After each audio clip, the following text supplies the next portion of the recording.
The abandoned bride's promise. She crossed 1,000 miles of wilderness to marry a man who promised her everything, only to find an empty cabin, a mountain of debt, and a newborn baby crying alone in a wooden box. Evelyn Moore came west searching for a husband. Instead, she found abandonment, betrayal, and a child no one wanted.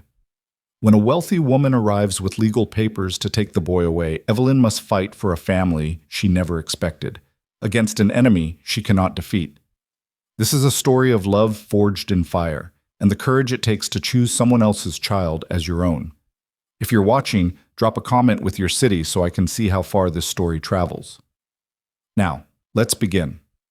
The stagecoach wheels groaned against the frozen earth as they climbed higher into the Colorado mountains, each jolt sending pain through Evelyn Moore's exhausted body. She had been traveling for 11 days now, by train from Philadelphia, then by wagon through Kansas, and finally by this rattling coach that seemed determined to shake her bones loose from her flesh. She pressed her forehead against the frost-clouded window, watching the pine trees grow thicker, the snow deeper, the world more foreign with every passing mile. In her lap, clutched so tightly her knuckles had gone white, lay a letter. The paper was soft now, worn thin from being read and reread until the words had burned themselves into her memory. My dearest Miss Moore, I am a man of simple means but honest heart. I own 40 acres of good land outside of Silver Creek, Colorado, with a cabin already built and waiting for a woman's touch. I am not a young man, 34 years old, but I am strong, hardworking, and ready to build a life with someone who values home and family above all else. I have read your advertisement in the matrimonial paper, and something in your words spoke to me. You wrote that you seek not wealth but warmth, not position but purpose. Miss Moore, I can offer you both. If you will have me, I will send money for your passage. Come west, and let us build something together. Yours with hope, Samuel Crane. Evelyn closed her eyes, letting the rhythm of the coach rock her toward something that felt almost like peace. Samuel Crane. She had never seen his face, never heard his voice, but she had read this letter so many times that she felt she knew him. A man who valued honest work, a man ready for family, a man who had chosen her. That last part mattered more than she could ever explain. At 26 years old, Evelyn Moore had spent her entire life being unchosen. Her mother had died giving birth to her, and her father had never forgiven her for it. She had been raised in a cramped apartment above a textile factory in Philadelphia, more servant than daughter, cooking and cleaning for a man who looked through her as if she were made of glass. When he died 3 years ago, she had discovered the truth. There was nothing left. No inheritance, no savings, no future, just debts that swallowed the apartment and everything in it, leaving her with 2 dresses, a pair of worn shoes, and the crushing realization that she was completely alone in the world. She had worked as a seamstress, then as a laundress, then as whatever she could find. She had lived in boarding houses where the walls were thin and the company was rough. She had learned to make herself small, invisible, forgettable. And then, 6 months ago, she had seen the advertisement in a matrimonial paper left behind on a park bench. Seeking a wife. Must be willing to travel west. Character valued above beauty. She had written back, pouring her heart onto the page without meaning to. She had described her loneliness, her hunger for purpose, her desperate hope that somewhere in this vast country there might be a place where she belonged. Samuel Crane had answered within a month. Now, as the stagecoach crested another rise and the town of Silver Creek came into view below, a scattering of wooden buildings huddled against the mountainside like children seeking warmth, Evelyn felt her heart begin to pound. This was it, the end of running, the beginning of something new. She touched the letter one more time, then tucked it carefully into her coat pocket, next to the small velvet pouch that contained everything else she owned in the world. Her mother's wedding ring, a lock of her own hair tied with ribbon, and exactly 43 cents. The coach lurched to a stop outside a building marked Silver Creek General Store, and the driver's voice cut through the cold air. End of the line, miss. Silver Creek. Evelyn gathered her single carpet bag and stepped down from the coach, her boots crunching in the snow. The cold hit her immediately, sharp, clean, nothing like the smoky chill of Philadelphia winters. She could see her breath forming clouds in front of her face. The street was nearly empty. A few horses stood tied to posts, their breath steaming. A man in a heavy coat walked past without looking at her. Somewhere, a dog barked. Evelyn stood there, her bag at her feet, scanning the street for a face she had never seen but somehow expected to recognize. Samuel Crane was supposed to be here. He had written that he would meet her at the general store, that he would be wearing a brown coat and carrying a bouquet of winter berries because a woman deserves flowers, even in February. But there were no flowers, no brown coat, no one waiting. Minutes passed. The cold began to seep through her thin coat, through the wool dress beneath, through her skin and into her bones. She stamped her feet, wrapped her arms around herself, and waited. "You the bride?" The voice came from behind her. Evelyn turned to find a woman standing in the doorway of the general store, middle-aged, with gray-streaked hair pulled back severely and a face weathered by mountain winters. Her eyes were not unkind, but there was something in them that made Evelyn's stomach clench. "Yes," Evelyn said, her voice smaller than she meant it to be. "I'm looking for Samuel Crane. He was supposed to—" "He ain't here." The words fell like stones into still water. "I'm sorry?" The woman stepped down from the doorway, pulling a shawl tighter around her shoulders. "Name's Martha Webb. I run the store here with my husband." She paused, and something flickered across her face. Pity, maybe, or resignation. "You better come inside. Get warm." "But Samuel—" "Inside first, then we'll talk."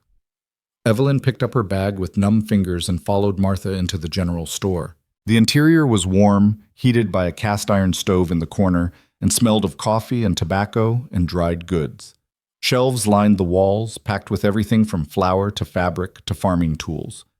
A man stood behind the counter, Martha's husband, presumably, but he didn't look up as they entered, busying himself with something that seemed designed to keep his eyes away from Evelyn. Martha guided her to a chair near the stove and pressed a cup of hot coffee into her hands. "Drink that. You look half frozen." Evelyn wrapped her fingers around the cup, grateful for the warmth, but unable to drink. Her throat had closed tight with a fear she didn't want to name. "Please," she said. "Just tell me where he is." "Did something happen? Is he hurt?" Martha lowered herself into the chair across from Evelyn, her knees creaking.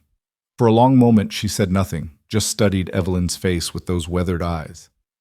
"Samuel Crane left Silver Creek 3 weeks ago," she said finally, "packed up in the middle of the night.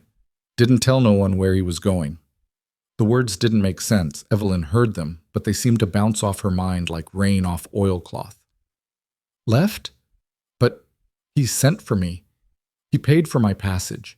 He said he would be waiting." "I know what he said." Martha's voice was gentle now, the gentleness of someone who had delivered bad news before and knew there was no good way to do it. "I know what he promised, but Samuel Crane was a man who made a lot of promises he couldn't keep." "I don't understand." "He owed money, Miss Moore. A lot of money. To the bank, to the supply company, to half the men in this town. When his wife died—" "His wife?" The word hit Evelyn like a physical blow. She gripped the coffee cup so hard she felt the ceramic dig into her palms. "He was married?" Martha nodded slowly. "Sarah, sweet girl, died in childbirth about 2 months back. Samuel, he didn't take it well, started drinking, stopped working. The debts piled up faster than the snow." Evelyn's mind was spinning, trying to catch up with reality as it shifted beneath her feet. A wife, a death, debts, and somewhere in all of this, a letter promising her a new life. "He sent for me," she said, her voice barely a whisper. "After she died. He sent for me to replace her. I reckon he thought a new wife might solve his problems. Someone to keep the house, maybe bring some money or connections from back east." Martha shook her head. "When he found out you was coming with nothing but hope in your pocket, I think he knew it was over. He ran and left me with nothing." It wasn't a question. Evelyn knew the answer already, could feel it settling into her chest like a cold weight. "He left everyone with nothing," Martha said. "The cabin's still there. His land, too. But there's liens against it.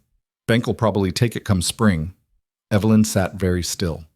The fire crackled in the stove. Outside, the wind picked up, rattling the windows. She had crossed 1,000 miles. She had spent every cent she'd saved on supplies for the journey, Things Samuel had told her to bring: fabric for curtains, seeds for a garden, a good cast iron pan. She had left behind her few remaining connections in Philadelphia, burned bridges with the boarding house that had tolerated her, resigned from the laundry job that had barely kept her alive. She had done all of this for a man who had never existed. Not really. The Samuel Crane who wrote those letters, the honest, hard-working man ready to build a future, that man was a fiction. A fairy tale told by a desperate drunk looking for someone to save him. And now she was stranded in a mountain town in Colorado with 43 cents to her name and nowhere in the world to go. "Miss Moore?" Martha's voice reached her through a fog. "Evelyn," she said automatically. "My name is Evelyn." "Evelyn." Martha leaned forward, her rough hands clasped together. "I'm real sorry, truly I am. This ain't right, what he did to you. It ain't right at all." "No." Evelyn set down the coffee cup with careful precision. Her hands weren't shaking. She wouldn't let them shake. "No, it isn't." "You got family back east? Someone who could send money for your passage home?" Home. The word was almost laughable. She had no home. She never had. "No," Evelyn said. "There's no one." Martha exchanged a look with her husband, who had finally looked up from his pretend work behind the counter. Some silent communication passed between them. "You can stay with us tonight," Martha said. "We got a spare room. It ain't much, but it's warm. I can pay." The words came out sharp, defensive. "I have money." 43 cents, enough for maybe one meal, certainly not enough for a room. Martha just shook her head. "You keep your money. Tonight's on us. Tomorrow. Well, tomorrow we'll figure something out." Evelyn wanted to refuse, wanted to stand up, walk out into the snow, and keep walking until she either found somewhere to belong or froze to death trying. At least then she would be moving. At least then she would be doing something. But her body was exhausted. Her mind was reeling, and the warmth of the fire had begun to thaw something inside her that made her bones feel like water. "Thank you," she said. Thank you." Martha stood, brushing off her skirt. "I'm going to close up the store early. George, you take Miss Moore upstairs, get her settled. I'll bring up some stew in a bit." George Webb nodded and came around the counter, a thick-set man with kind eyes and a beard going gray at the edges. He picked up Evelyn's carpet bag without asking and gestured toward a narrow staircase at the back of the store. Evelyn rose on legs that felt like they belonged to someone else. At the bottom of the stairs, she paused. "Mrs. Webb?" Martha looked up. "The cabin. Samuel's cabin. What happens to it now?" "Like I said, Bank'll take it eventually. Right now it's just sitting there, falling apart. Snow's probably coming through the roof by now." Evelyn nodded slowly. "Could someone show me where it is? Tomorrow?" Martha frowned. "Why would you want to see it?" "Because he promised it to me." Evelyn's voice was steady now, hard in a way that surprised even her. "He promised me a home, and I want to see what that promise looked like, even if it was a lie." For a long moment, Martha said nothing. Then she sighed. "I'll take you out there myself, first thing in the morning, but don't expect much. There's nothing there worth having." "I know," Evelyn said. "I've learned not to expect anything." She climbed the stairs, following George Webb into the small spare room with its narrow bed and thin quilt and single window looking out over the mountains. When he left, closing the door softly behind him, Evelyn sat on the edge of the bed and finally let herself feel the full weight of what had happened. She had traveled 1,000 miles to marry a stranger, and the stranger had vanished like smoke. She was alone in a town that didn't know her, with nothing but the clothes on her back and a letter full of lies. And somewhere out there, in the mountains, she could see through the frost-covered window, was a cabin that was supposed to have been her future. Evelyn reached into her pocket and pulled out the letter one last time. She read it slowly, letting each word sink in. "Come west, and let us build something together." She folded the letter carefully and tucked it back into her pocket. Then she lay down on the narrow bed, pulled the thin quilt up to her chin, and stared at the ceiling until exhaustion finally dragged her down into dreamless sleep. The morning came gray and cold, with fresh snow falling in soft, silent curtains. Evelyn had barely slept, but she rose early anyway, washing her face with water from the basin and doing her best to make herself presentable. In the mirror, she saw what Samuel Crane must have seen when he received her photograph. A plain woman with brown hair that refused to hold a curl, eyes the color of weak tea, and a face that was neither pretty nor ugly, just forgettable. She had never minded being unremarkable. Being unremarkable meant being overlooked, and being overlooked was safer than being noticed. But standing here now in this tiny room above a general store in the middle of nowhere, she wished, just for a moment, that she was the kind of woman men fought for, the kind of woman who could make a man stay. She pushed the thought away. Self-pity was a luxury she couldn't afford. Downstairs, Martha had laid out a simple breakfast: biscuits, bacon, and more of the strong coffee that seemed to be the lifeblood of this mountain town. Evelyn ate mechanically, tasting nothing, her mind already reaching ahead to the cabin. "You sure you want to do this?" Martha asked, watching her with worried eyes. "There's nothing out there but heartbreak." "I'm sure." "All right then." Martha rose and pulled on a heavy coat. "George, watch the store. We'll be back before noon." The walk to Samuel Crane's cabin took nearly an hour. They followed a narrow trail that wound up through the pines, the snow growing deeper as they climbed. Martha led the way, sure-footed despite her age, pointing out landmarks and warning Evelyn of hidden roots and icy patches. "Samuel cleared this trail himself," she said. "First summer he was here. Said he wanted a path wide enough for a wagon so he could bring supplies up easy. Never did finish it." "How long was he here?" 2 years, give or take. Came out from Kansas after his first wife died. Thought he'd start fresh in the mountains." Martha shook her head. "Some men don't know how to start fresh. They just drag their troubles with them wherever they go." The cabin came into view around a bend in the trail, a small structure built of rough-hewn logs, with a stone chimney and a sagging porch. Snow had piled up against the walls, and one of the windows was covered with a piece of canvas that flapped in the wind. Evelyn stopped walking. This was it. This was the home Samuel Crane had promised her. The 40 acres of good land, the cabin already built and waiting. It looked like something that had been abandoned for years, not weeks. "Sarah tried to make it nice," Martha said, coming to stand beside her. "Put up curtains, planted flowers by the porch. But it was always too much for her, too isolated, too hard. And the baby?" The question came out before Evelyn could stop it. She had been thinking about it all night, the wife who died in childbirth, the child who must have been born. Martha's face changed, settling into something complicated and sad. "That's the other thing I need to tell you," she said. "The baby survived. A boy." "Where is he now?" "In there." Martha nodded toward the cabin. "Mrs. Garrett from down in town's been coming up to feed him and change him, but she's got 6 of her own and can't keep it up much longer. Samuel was supposed to be taking care of him, but Samuel had run away. Samuel had left behind not just a mail-order bride, but his own son." Evelyn felt something shift inside her chest, something that had been frozen solid beginning to crack. "Show me." They climbed the porch steps, Martha testing each one for rot before putting her full weight on it. The door was unlocked, or rather, the lock had been broken and no one had bothered to fix it. Inside the cabin was dark and cold and smelled of old smoke and something else, something sour. The main room was small, with a fireplace at one end and a kitchen area at the other. A table sat in the middle, covered with dirty dishes and empty bottles. Clothes were scattered everywhere. A woman's shawl hung from a hook by the door, as if waiting for someone to come home. And in the corner, beside the cold fireplace, sat a wooden crate lined with blankets. Evelyn crossed the room without thinking, her heart pounding in her ears. She knelt beside the crate and looked inside. A baby lay there, tiny and wrinkled and so very still. For one terrible moment she thought he was dead. Then he stirred, his face scrunching up, and let out a weak, mewling cry. "His name is Thomas," Martha said from the doorway. "After Sarah's father. She named him right before she—" Evelyn reached into the crate and lifted the baby carefully, cradling him against her chest.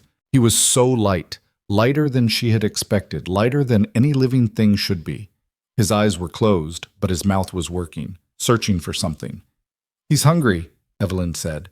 "Mrs. Garrett fed him this morning. Should be good for another few hours." Evelyn looked around the cabin, at the chaos, the neglect, the evidence of a man's slow collapse. Then she looked down at the baby in her arms. Thomas, a child who had been born into loss and left behind by the only parent he had.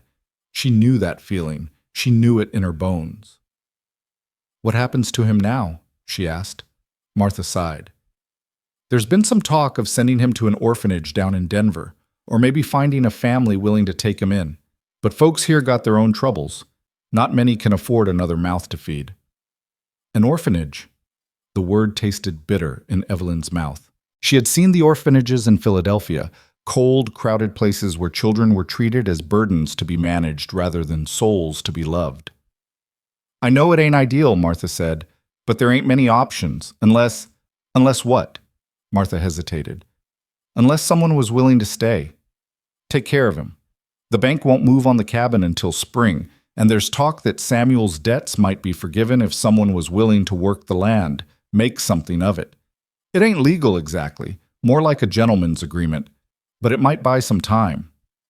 Evelyn looked at the baby again.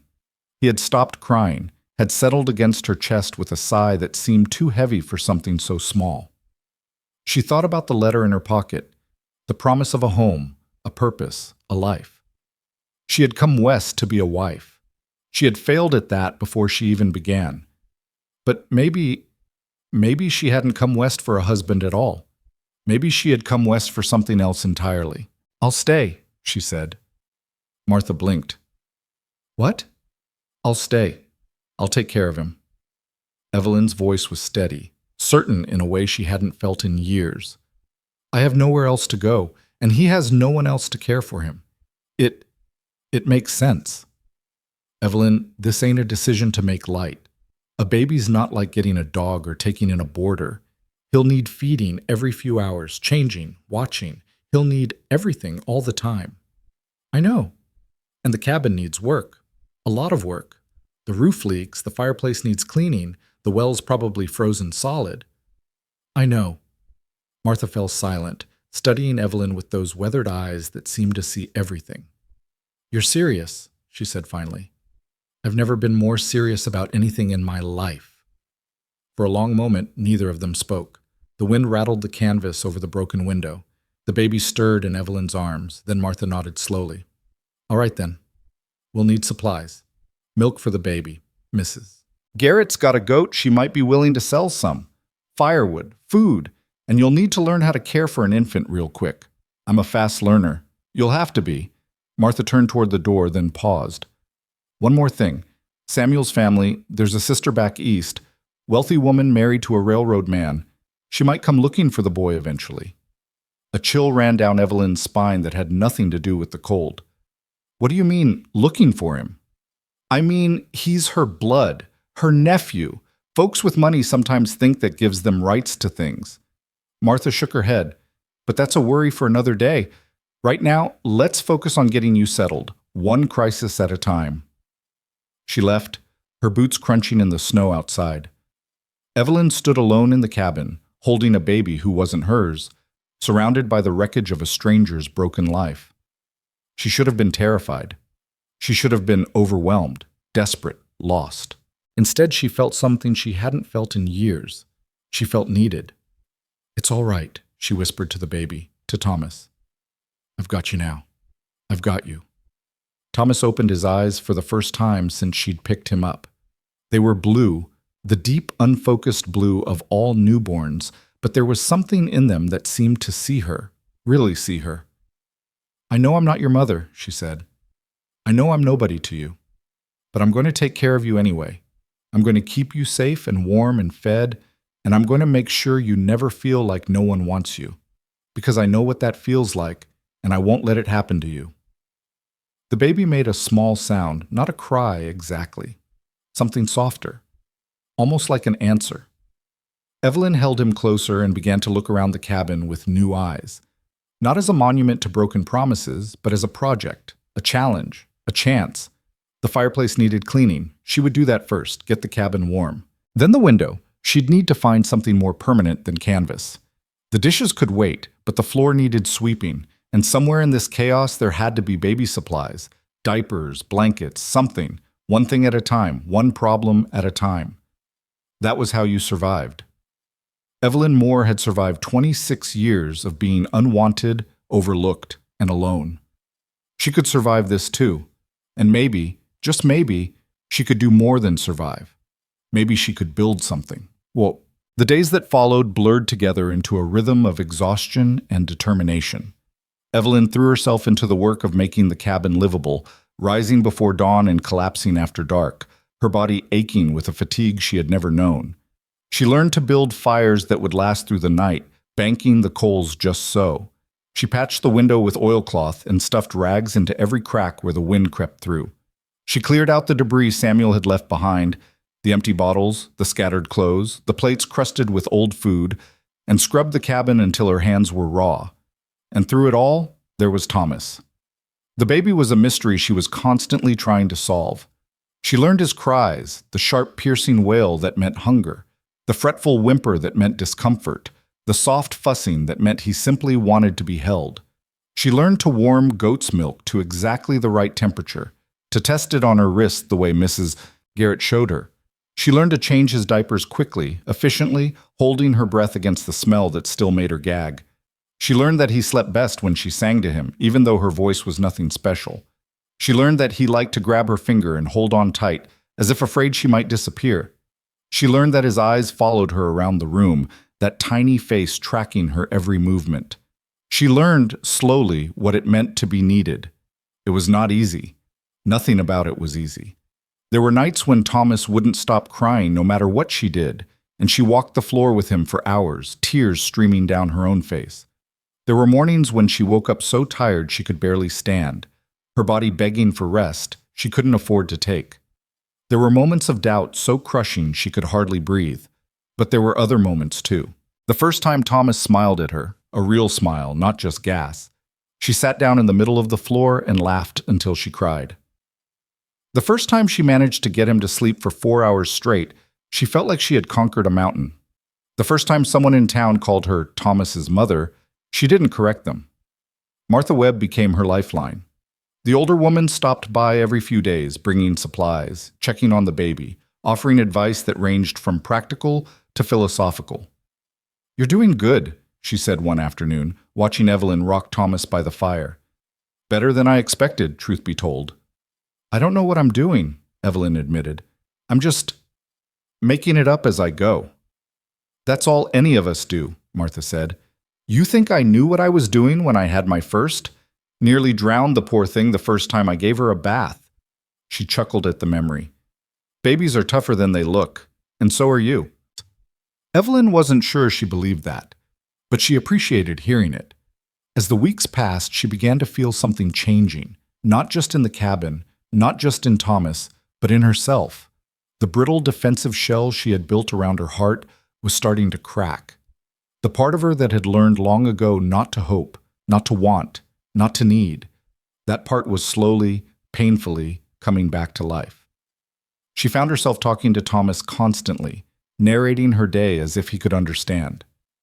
"Now we're going to sweep the floor," she would say, settling him in his crate where he could watch her. "And then we're going to make some porridge, and you're going to have your milk, and then maybe, if you're very good, we'll go outside and look at the snow."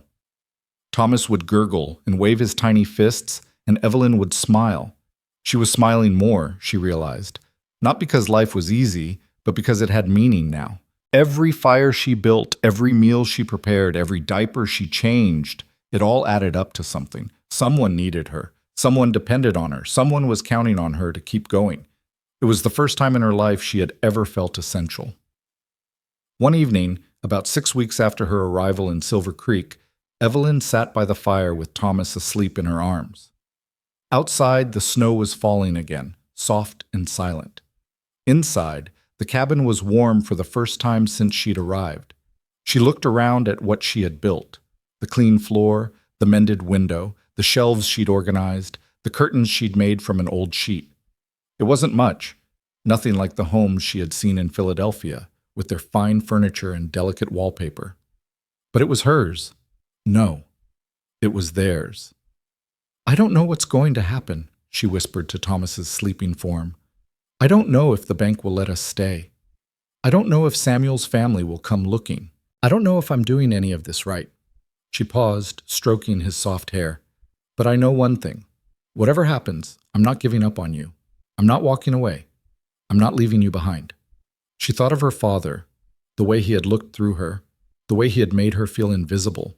She thought of every time she had been passed over, overlooked, forgotten. "You're going to know you're wanted," she said fiercely. "Every single day, you're going to know that someone chose you."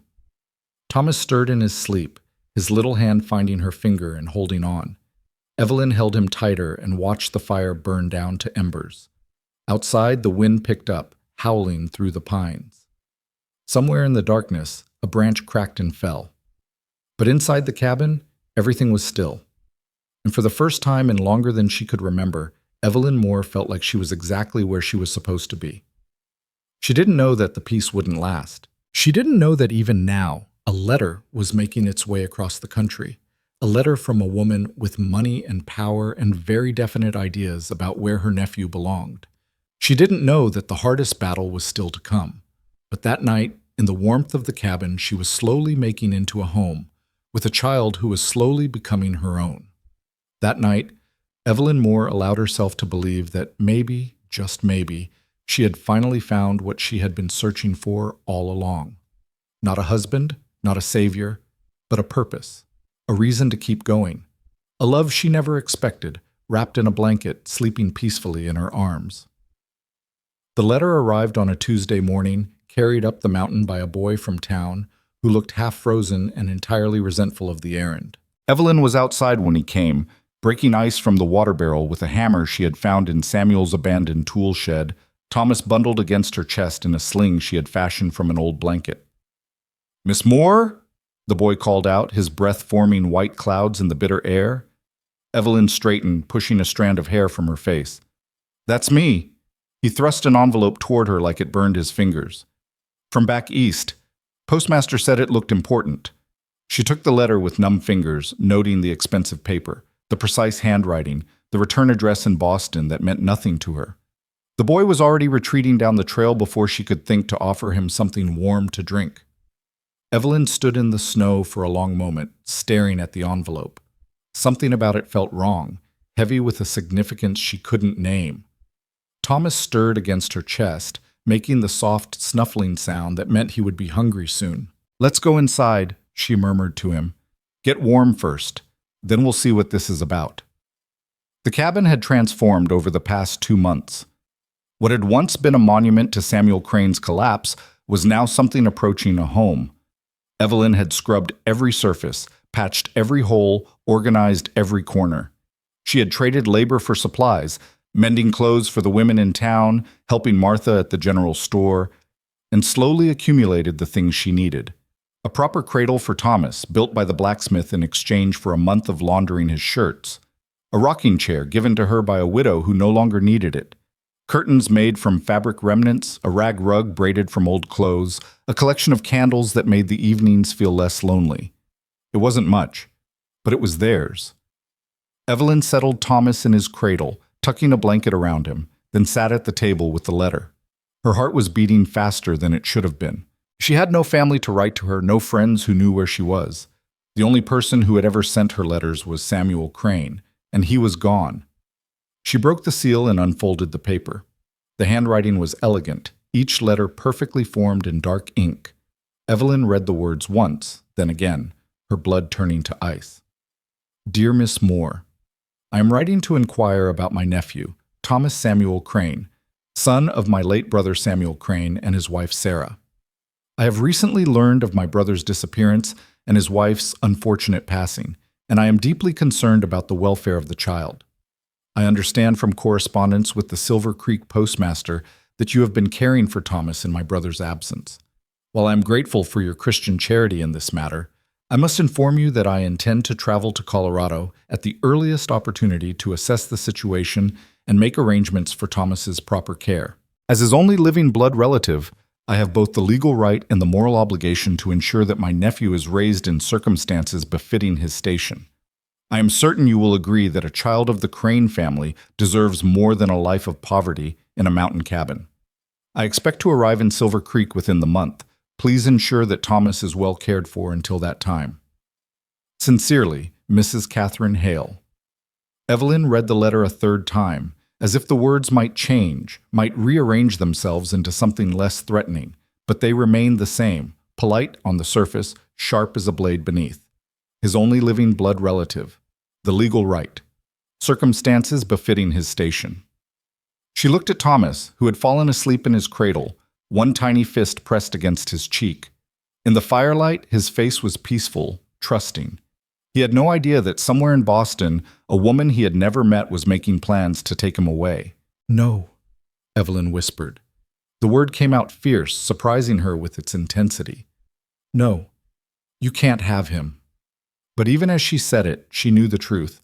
She had no legal claim to Thomas. She wasn't his mother, wasn't his family, wasn't anything but a stranger who had found him abandoned and decided to stay. In the eyes of the law, she was nothing, and Catherine Hale was everything. The weeks that followed were the hardest of Evelyn's life. She went through the motions of caring for Thomas, feeding him and changing him and rocking him to sleep, but her mind was elsewhere, constantly circling the threat that loomed on the horizon. She told Martha about the letter, and the older woman's face went grim. "I was afraid of this," Martha said. "Catherine Hale. I remember Samuel mentioning her once or twice. Said she married well, lives in some fancy house in Boston. They weren't close. She thought he was beneath her, running off to the frontier like that. But blood's blood. What am I supposed to do?" Martha was quiet for a long moment. "I don't know, honey. She's got money, connections. If she wants the boy—" "She doesn't want him." Evelyn's voice was sharper than she intended. "She wants to own him. There's a difference."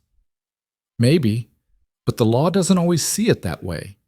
Evelyn spent her evenings after Thomas was asleep poring over the few law books she could find, borrowed from the town's schoolteacher, who had a small collection of legal texts from his days studying back east. The language was dense, confusing, full of terms she didn't understand, but the basic principles were clear enough. Blood family had rights. Strangers did not. A child belonged to his relatives, not to whoever happened to be caring for him. And a wealthy woman with lawyers and influence could take whatever she wanted from a penniless mail-order bride who had no legal standing at all. Evelyn closed the books each night with a growing sense of despair. She had survived abandonment, poverty, loneliness. She had rebuilt herself from nothing, created a life in this frozen wilderness through sheer force of will. But she didn't know how to fight this. She didn't know how to win against someone who held all the cards. "I won't give you up," she whispered to Thomas each night, holding him close. "I won't. I'll find a way."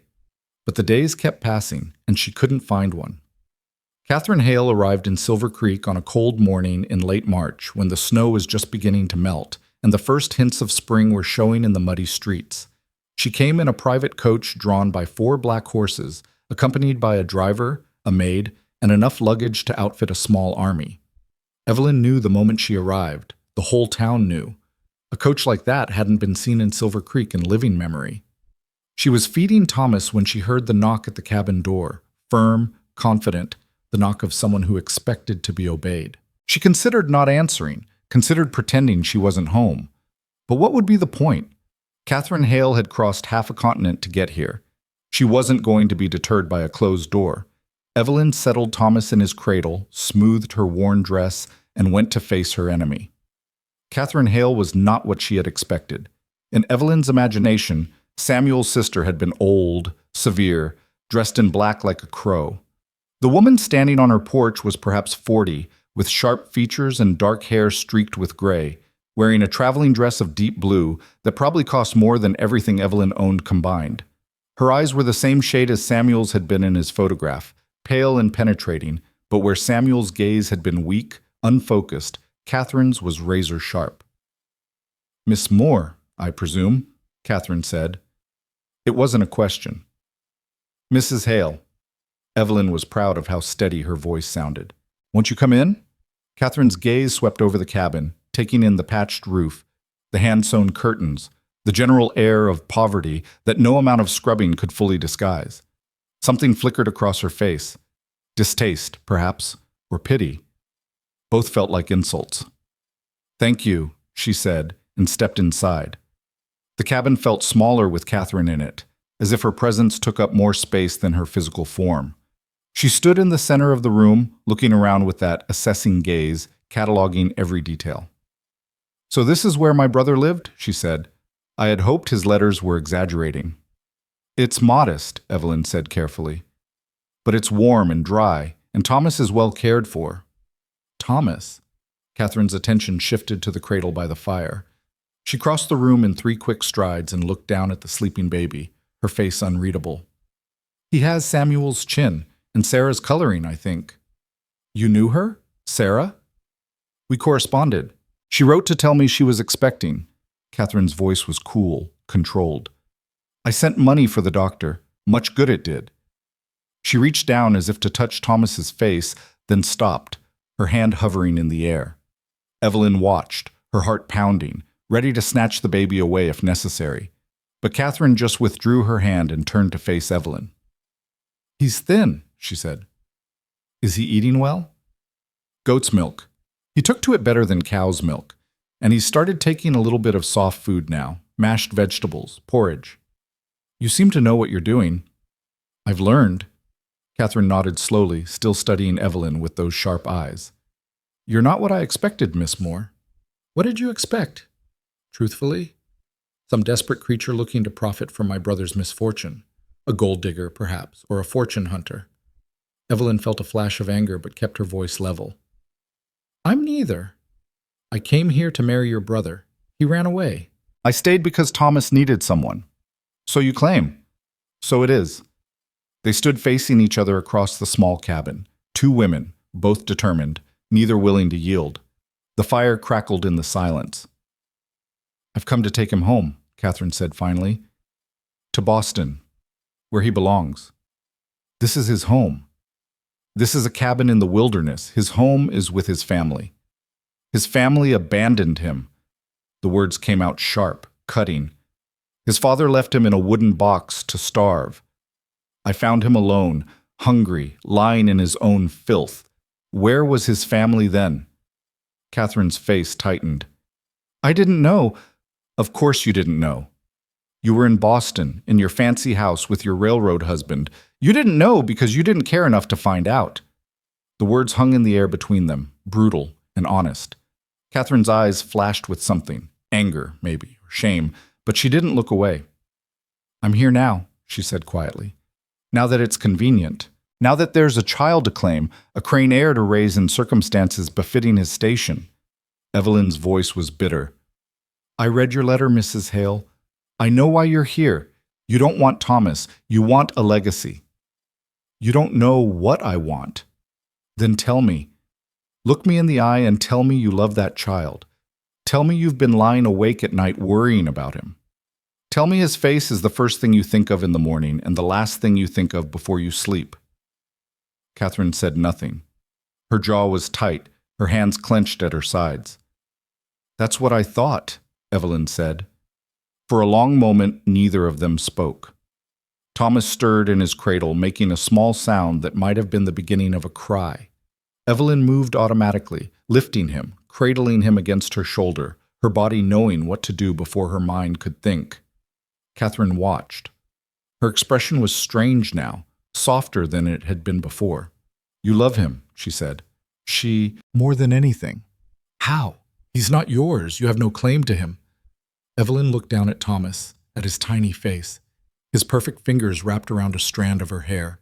She thought about all the nights she had walked the floor with him, all the mornings she had woken to his cries, all the moments when his smile had been the only light in her world.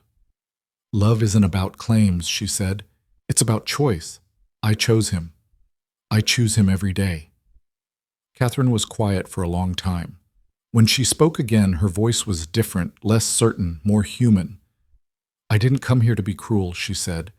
"I know what you must think of me, the wealthy relation swooping in to snatch away the child you've been caring for. But try to see it from my perspective. Thomas is my nephew, my only connection to the brother I lost. I have a responsibility to him, to make sure he's raised properly, educated, given every advantage.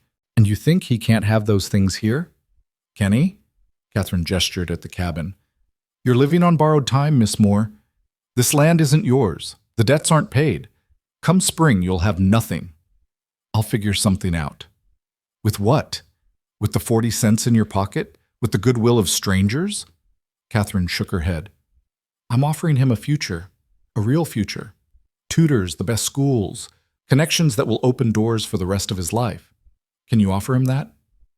Evelyn wanted to argue, wanted to list all the things she could offer Thomas that money couldn't buy. Love, stability, the knowledge that he was wanted. But the truth of Catherine's words cut deep. She was poor. She was alone. She was fighting a battle she had no way to win. What do you want from me? She asked, her voice barely above a whisper. I want you to be reasonable. I want you to understand that I'm not the villain here. I want...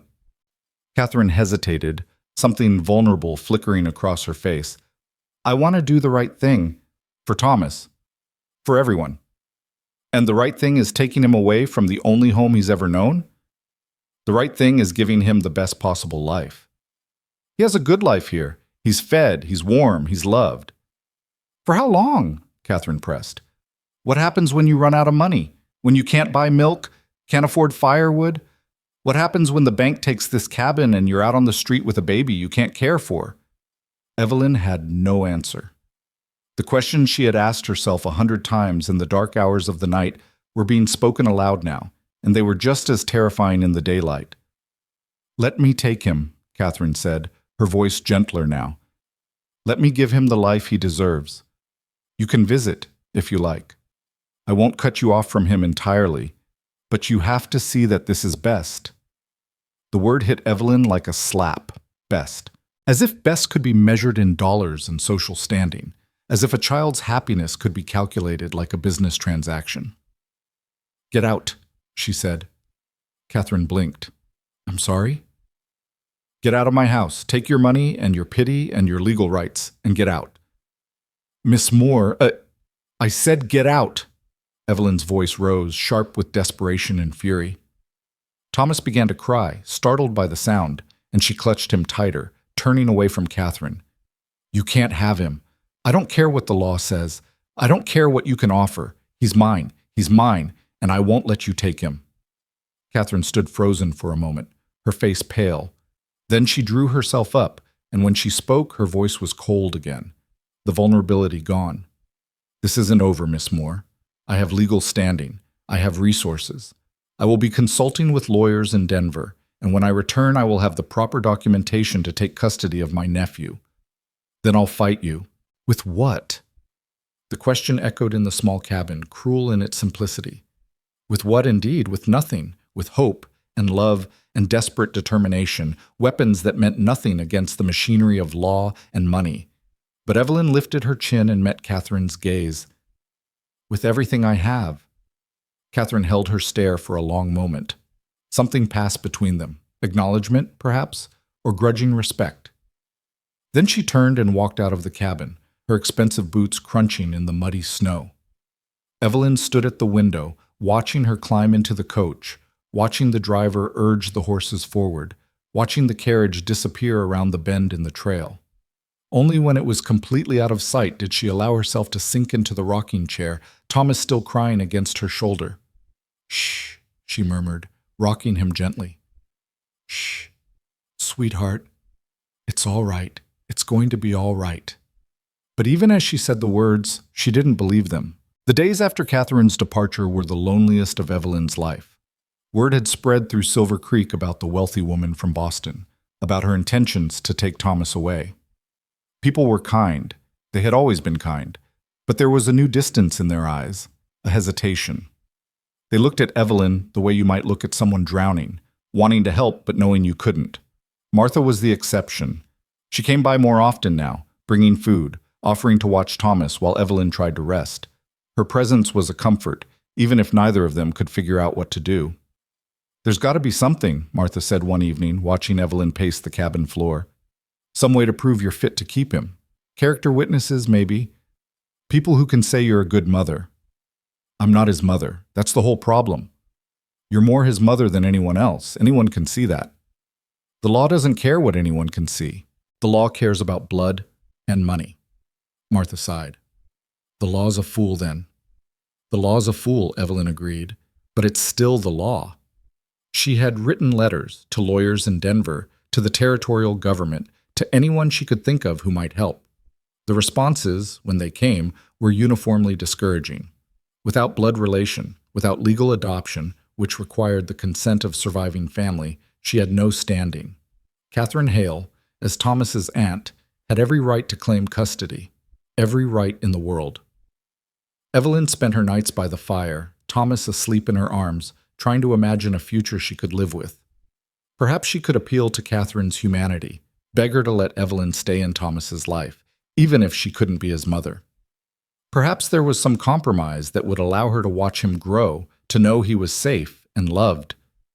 But every time she imagined handing him over, something inside her screamed in protest. This child was hers, not by blood, not by law, but by something deeper, by the thousands of small acts of care that had woven them together, by the love that had grown in spite of everything, by the simple, undeniable truth that she would die before she let him go. She couldn't give him up, she couldn't, but she couldn't see how to keep him either. It was nearly 2 weeks after Catherine's visit when the fire started. Evelyn smelled the smoke first, sharp and acrid, different from the wood smoke that was such a constant presence in mountain life.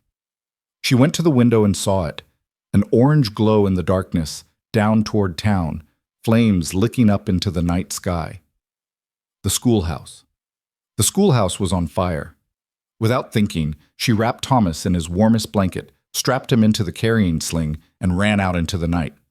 She wasn't the only one. She could see lanterns bobbing down the mountainside, could hear shouts and the clang of the fire bell from town.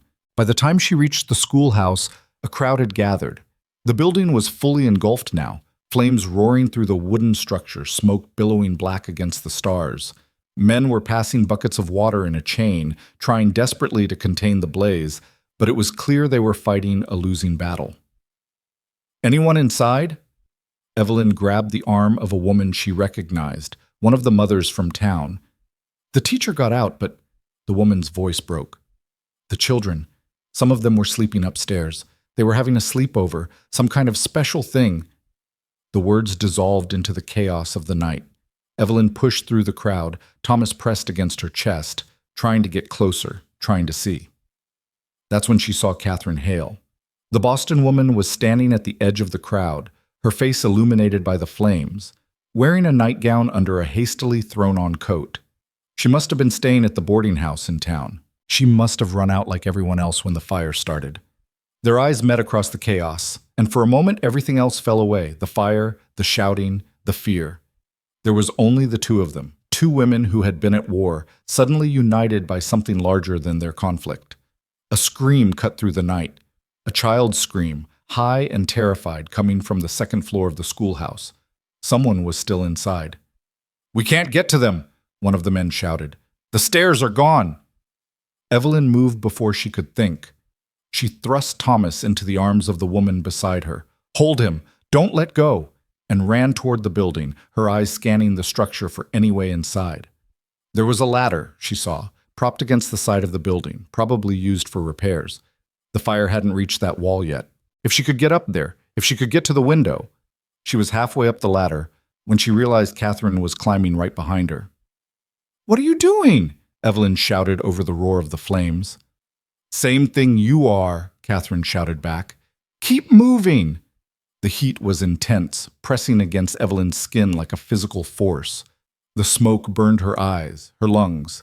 She could hear the building groaning, could feel the ladder shaking beneath her, but she kept climbing, hand over hand, until she reached the second-floor window. Inside, she could see them, 3 children huddled in the corner of what must have been the teachers' quarters, their faces streaked with soot and tears. The floor between them and the window was a lake of fire. "I need something to bridge the gap!" Evelyn screamed down. Catherine was beside her now, balanced on the ladder, her face grimly determined. Without a word, she stripped off her coat and threw it down to the men below. "A plank! A board! Anything!" Seconds later, a length of wood was passed up, a shelf maybe, or a piece of furniture, long enough to span the gap if they were careful. Evelyn grabbed one end, Catherine grabbed the other. Together they maneuvered it through the window, creating a narrow bridge across the burning floor. "Come on!" Evelyn called to the children. "One at a time. You can do this." The oldest child went first, a boy of maybe 8, crawling across the plank on hands and knees. His face was white with terror, but he made it, tumbling into Evelyn's arms. She passed him down to the men waiting below and turned back for the next child. The floor was giving way now, the fire eating through the boards. The remaining 2 children, both girls, younger than the boy, were frozen in place, too terrified to move. "I'll go," Catherine said. Before Evelyn could stop her, Catherine was through the window, walking across the plank with her arms outstretched for balance. The wood creaked beneath her weight. The smoke was so thick now that Evelyn could barely see her. But she heard the children cry out, heard Catherine's voice, calm, steady, cutting through their panic. "Come with me, right now. Hold my hands and don't let go." One of the girls screamed. A beam crashed down somewhere inside the building, but Catherine's voice never wavered. "Right now. We're going home." Evelyn saw them emerge from the smoke, Catherine leading both girls by the hand, walking them across the plank as the floor collapsed behind them. She grabbed the first girl and pulled her to safety, then the second. Catherine was right behind them, her face black with soot, her nightgown singed at the hem. They made it to the ladder just as the wall began to bow. "Go!" Catherine shouted. "Go! Go! Go!" They half climbed, half fell down the ladder, landing in a heap at the bottom, just as the second floor of the schoolhouse collapsed inward with a roar of flame and fury. For a long moment, Evelyn lay on the ground gasping for air, her lungs burning, her hands raw from the ladder. Catherine was beside her, coughing violently. Around them, people were rushing, carrying the children away from the blaze, shouting for water, crying with relief and terror. Evelyn felt hands lifting her, felt someone pressing a cup of water to her lips. She drank without tasting it, her eyes searching the crowd until she found Thomas, still safe in the arms of the woman she had thrust him at, his face confused but calm. "The children?" she croaked. "All safe," someone said. "Thanks to you two." Evelyn turned her head and found Catherine's eyes. The other woman was sitting on the ground a few feet away, breathing hard, her elegant bearing completely undone. She looked nothing like the cold, calculating woman who had come to take Thomas away. She looked human, vulnerable, real. "You went in," Evelyn said. "So did you. You could have died." Catherine let out a sound that might have been a laugh. "So could you. You ran into a burning building with a baby strapped to your chest. At least I had the sense to leave mine at the boarding house." "You have a child?" "Had." Catherine's face changed, shadowed with old grief. "A daughter. She died of fever when she was 3. The words hung in the smoky air between them. Evelyn didn't know what to say. Sorry seemed inadequate. Everything seemed inadequate. Catherine pushed herself to her feet, swaying slightly. Her eyes moved through the crowd until they found the 3 children they had rescued, being fussed over by their families. Something in her expression shifted, softened.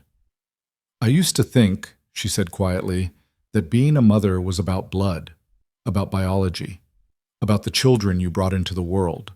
She paused, watching the smallest girl cling to her mother's skirt. "But it's not, is it? It's about who you love, who you would die for." Evelyn said nothing. She was too exhausted, too overwhelmed, too uncertain of what this meant. Catherine turned to face her fully. In the light of the dying fire, her face was unreadable. "You would have died for those children tonight. Children you'd never met, children who meant nothing to you." "They meant something," Evelyn said. "Every child means something." "Yes." Catherine's voice was very soft. "Yes, they do." She held Evelyn's gaze for a long moment. Then she reached out and took Evelyn's hand, not in a handshake, but in something more intimate, a connection, an acknowledgement. "I'm going to be in town for a while longer," she said. "There are things we need to discuss about Thomas, about everything." "Are you still going to try to take him?" Catherine didn't answer right away. Her eyes moved to the crowd, to the burned-out shell of the schoolhouse, to the families clutching their children close. "I'm going to think about what I've seen tonight," she said finally. "And then we're going to talk, really talk, not as enemies, but as 2 women who both want what's best for a child." It wasn't an answer, but somehow it felt like something more important. It felt like the beginning of a different kind of conversation. Evelyn nodded slowly. All right. Catherine released her hand and began to walk toward the boarding house, then stopped. Miss Moore? Yes? You were very brave tonight. I thought you should know that. Before Evelyn could respond, Catherine was gone, disappearing into the smoke and confusion of the night. Evelyn found Thomas, gathered him into her arms, and began the long walk back up the mountain to the cabin. Her body was exhausted, her mind was spinning, and her heart was full of something she couldn't name. She didn't know what the morning would bring. She didn't know what Catherine would decide. She didn't know if anything had really changed. But as she climbed the trail with Thomas sleeping against her shoulder, she allowed herself to feel something she had tried to suppress for weeks. Hope. Just a flicker. Just a spark. But sometimes, a spark was all you needed. The morning after the fire dawned gray and cold, the air still thick with the smell of smoke that drifted up from the valley below. Evelyn had barely slept, her body aching from the night's exertions, her mind unable to quiet itself. Every time she closed her eyes, she saw flames. She saw Catherine Hale walking across that burning plank, calm as death itself, reaching for children she had never met. She saw something she hadn't expected to see in the woman who had come to take Thomas away. Courage. Thomas woke early, fussing with the kind of determined unhappiness that meant he would not be soothed by anything less than breakfast and undivided attention. Evelyn went through the motions automatically, warming milk, changing his diaper, settling him in the crook of her arm while he ate. Her hands knew what to do even when her mind was elsewhere. She was still sitting by the fire, Thomas drowsy and content against her chest, when she heard footsteps on the porch. Her heart seized. She knew those footsteps, measured, deliberate, belonging to someone who had never learned to move quietly because the world had always made room for her. Catherine Hale. Evelyn didn't get up. She sat in the rocking chair, Thomas in her arms, and waited. The knock came, softer than it had been before, almost hesitant, and still she didn't move. "It's open," she called. The door swung inward, and Catherine stepped inside. She looked nothing like the elegant woman who had arrived in Silver Creek weeks ago. Her hair was pulled back loosely, escaping from its pins. Her dress was plain, borrowed probably since her luggage was likely ruined by smoke. There were shadows under her eyes that spoke of a sleepless night, and her hands, Evelyn noticed, were bandaged where she must have burned them on the ladder. "May I come in?" Catherine asked. "You're already in." A ghost of a smile crossed Catherine's face. "Fair enough." She closed the door behind her and stood awkwardly in the middle of the cabin, as if she wasn't sure what to do with herself. The confident, commanding woman from their first meeting was nowhere to be seen. "How are they?" Evelyn asked. "The children." "Recovering. The doctor says they'll be fine. Smoke in their lungs, some burns, but nothing that won't heal." Catherine paused. "The town is calling us heroes. I've never been a hero before. I'm not sure I care for it." "It's uncomfortable," Evelyn agreed. "Being seen." "Yes, exactly." Catherine's eyes moved around the cabin, taking in the details she had dismissed so quickly on her first visit. The careful repairs, the handmade curtains, the small touches that transformed a neglected structure into something warm. "You've done a lot with this place." It needed doing. Samuel never could maintain anything. Not a home, not a marriage, not even himself. Catherine's voice was matter-of-fact, but there was something beneath it. Old grief, maybe, or old anger. "I should have come sooner. When Sarah wrote to tell me she was expecting, I should have come then." "Why didn't you?" Catherine was quiet for a long moment. She moved to the window and stood looking out at the mountain slopes, her bandaged hands clasped behind her back.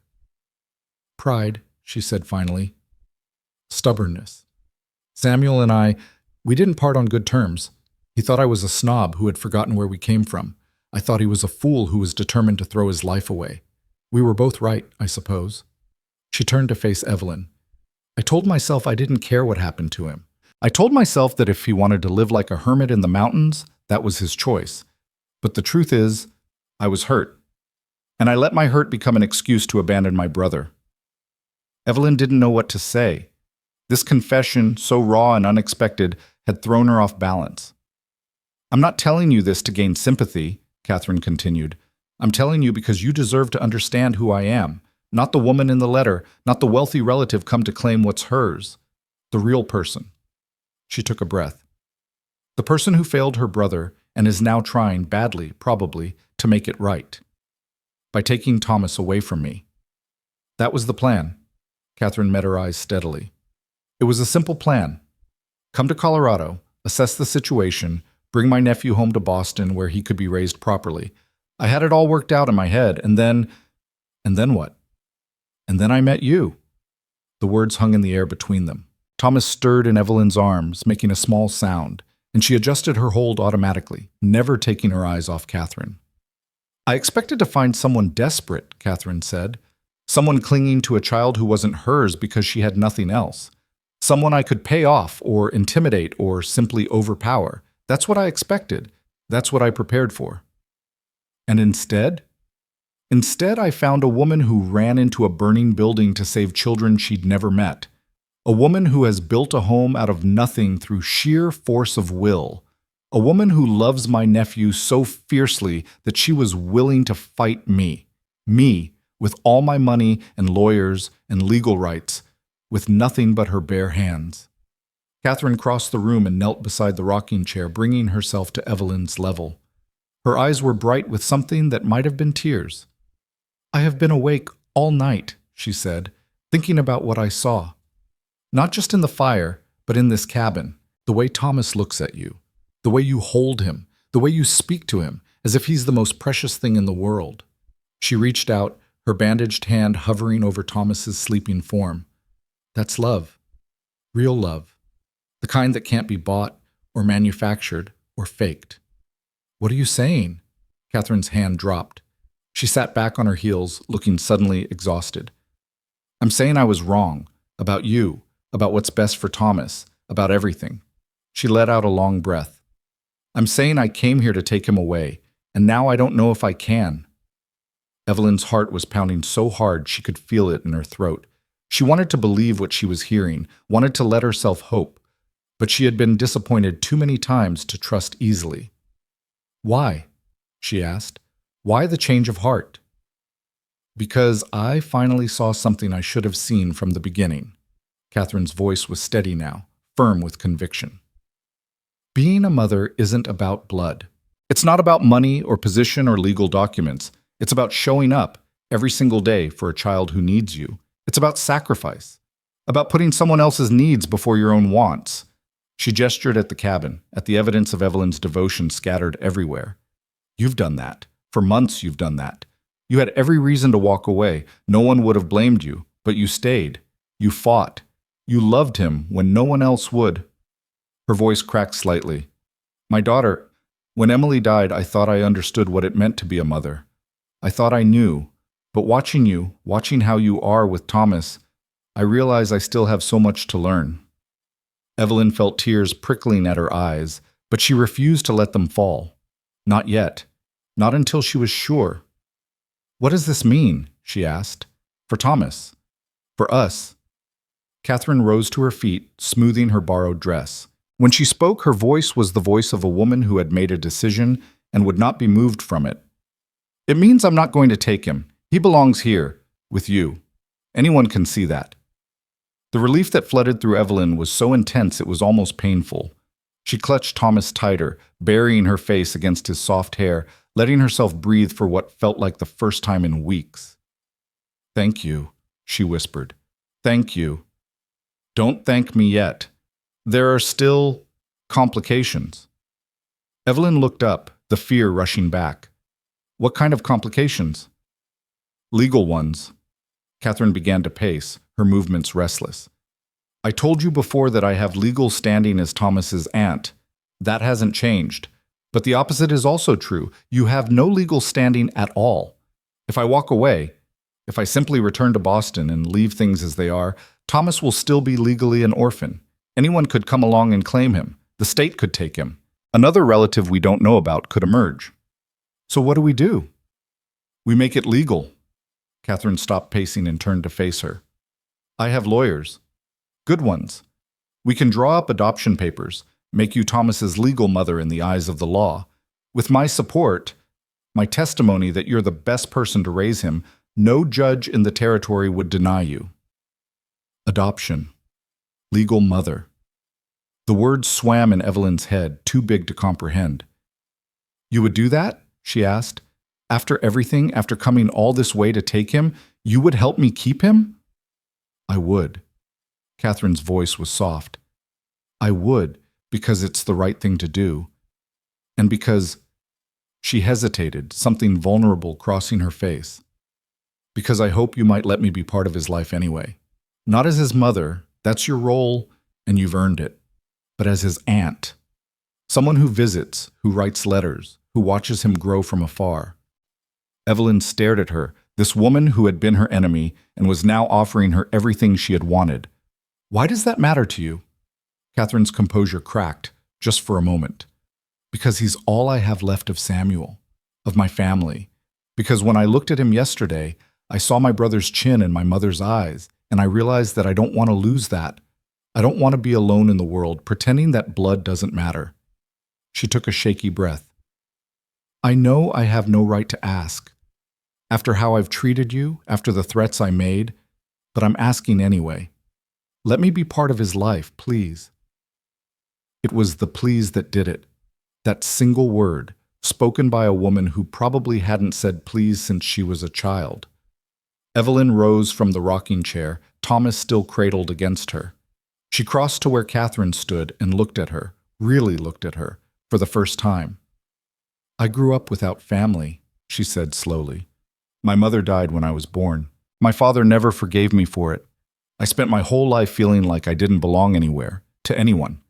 She glanced down at Thomas, at his sleeping face so peaceful and trusting. I don't want that for him. I want him to have people who love him, as many people as possible. Catherine's eyes were shining now, tears she was too proud to let fall. If you mean what you say, Evelyn continued, if you really want to be part of his life, not to control it, not to take over, but to love him and support him and help him grow, then yes. Yes, I would welcome that. For his sake, and for yours. Catherine let out a breath that seemed to come from somewhere deep inside her. Thank you, Thank you. They stood there in the small cabin, two women who had started as enemies and were becoming something else. Not quite friends, not yet, but something built on mutual respect, shared sacrifice, and a love for the same small, sleeping child. There's still the matter of the adoption papers, Catherine said, composing herself with visible effort. I'll need to send word to my lawyers in Boston. It will take time, weeks, maybe months, but we'll make it happen. And in the meantime? In the meantime, I thought I might stay. In Silver Creek, I mean. There's work to be done here. The schoolhouse needs rebuilding, and I have resources that could help. It would give me an excuse to... She trailed off, suddenly uncertain. To spend time with Thomas, Evelyn finished. And with you, if you'll have me. It was such an unexpected offer that Evelyn didn't know how to respond. This woman, this wealthy, powerful woman from Boston, wanted to stay in a tiny mountain town, sleeping in a boarding house, just to be near a nephew she had never known and a mail-order bride she had tried to destroy. The boarding house isn't very comfortable, Evelyn said finally. Martha tells me the beds are like sleeping on rocks. I've noticed, and the food is worse. Also noticed. Evelyn looked around the cabin, at the small space she had worked so hard to make into a home. It wasn't much. 2 rooms, really, if you counted the lean-to she had converted into a bedroom. But it was warm, and it was hers, and there was a certain kind of pride in that. I could use help, she said slowly. With Thomas. With the cabin. Winter's ending, but there's still a lot of work to do before spring. If you're serious about staying... Catherine's face transformed. It was like watching ice melt, the careful composure giving way to something warm and genuine. Are you offering me a place to stay? I'm offering you a chance to earn one. Evelyn smiled, the first real smile she had felt in weeks. I hope you're not afraid of hard work, Mrs. Hale. There's plenty of it around here. Please. Catherine's own smile was tentative but real. Call me Catherine. And no, I'm not afraid of hard work. I wasn't always wealthy, you know. I grew up on a farm in Kansas. I know how to get my hands dirty. Then let's get them dirty together. They shook hands, a firm, formal gesture that felt like the sealing of a pact. Outside, the sun was breaking through the clouds, sending pale light streaming through the cabin windows. Thomas woke and began to fuss, and Catherine watched as Evelyn soothed him with practiced ease. "You're very good at that," Catherine said. "Practice. Lots and lots of practice." "Will you teach me? I never got the chance with Emily. She was always so healthy, so independent, and then she was gone, and I never got to learn any of it." Catherine's voice caught. "I've spent so many years being Mrs. Henry Hale, wife of the railroad magnate. I've forgotten what it's like to be Catherine. Just Catherine, who wanted to be a mother more than anything." Evelyn looked at her, this woman who seemed to have everything and had actually lost so much, and felt something shift in her heart. Not quite forgiveness, not yet, but understanding. "Come here," she said, gesturing Catherine closer. "Hold him, like this. Support his head, keep him close to your body. He likes to feel your heartbeat." Catherine reached out with trembling hands and took Thomas into her arms.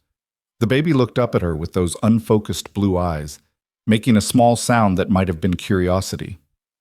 "Hello, Thomas," Catherine whispered. "I'm your aunt. I'm sorry it took me so long to meet you properly."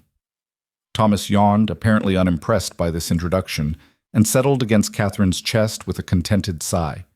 Catherine laughed, a real laugh, surprised and delighted, and Evelyn felt something ease in her chest. This was right. This was how it was supposed to be. Not a battle over who owned the child, but a coming together of people who loved him. "He likes you," Evelyn said. "He likes being warm and fed. I'm just a convenient chest to sleep on. That's more than most people get from him. Trust me." They spent the morning together, Catherine learning the rhythms of Thomas's care, while Evelyn went about the business of keeping the cabin running. It was strange at first, awkward, full of silences that neither of them knew how to fill. But gradually, as the hours passed, something began to shift. The silences became comfortable. The awkwardness faded. By the time Martha stopped by with fresh bread and news from town, she found them sitting by the fire together, Thomas passed out in his cradle, discussing the best way to repair the cabin's leaking roof. Martha stood in the doorway, her mouth slightly open, looking between them like she had walked into the wrong house. "Am I interrupting something?" she asked. Evelyn and Catherine exchanged a glance, the kind of glance that passes between people who share an understanding, however new and fragile. "Just planning," Evelyn said. "Catherine's going to help with the spring repairs."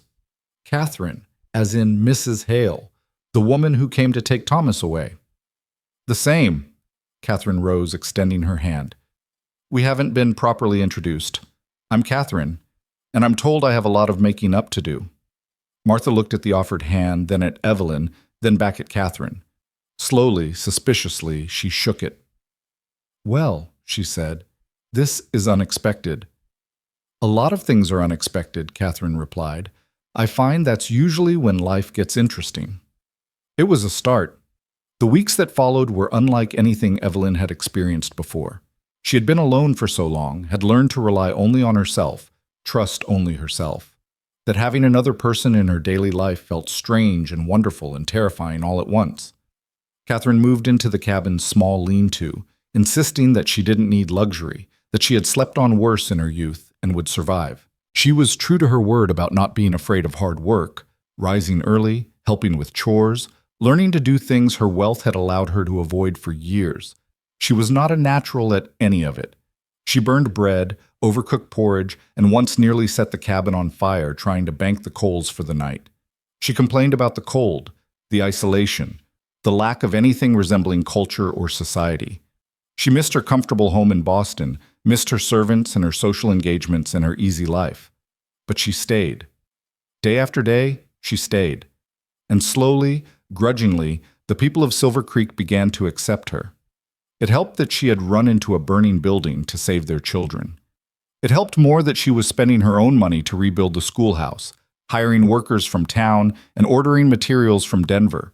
But what helped most was simply that she showed up every day and did the work. "She's not what I expected," Martha admitted one afternoon, watching Catherine struggle with a particularly stubborn goat who did not want to be milked. I thought she'd last a week, maybe 2. But here she is, still at it.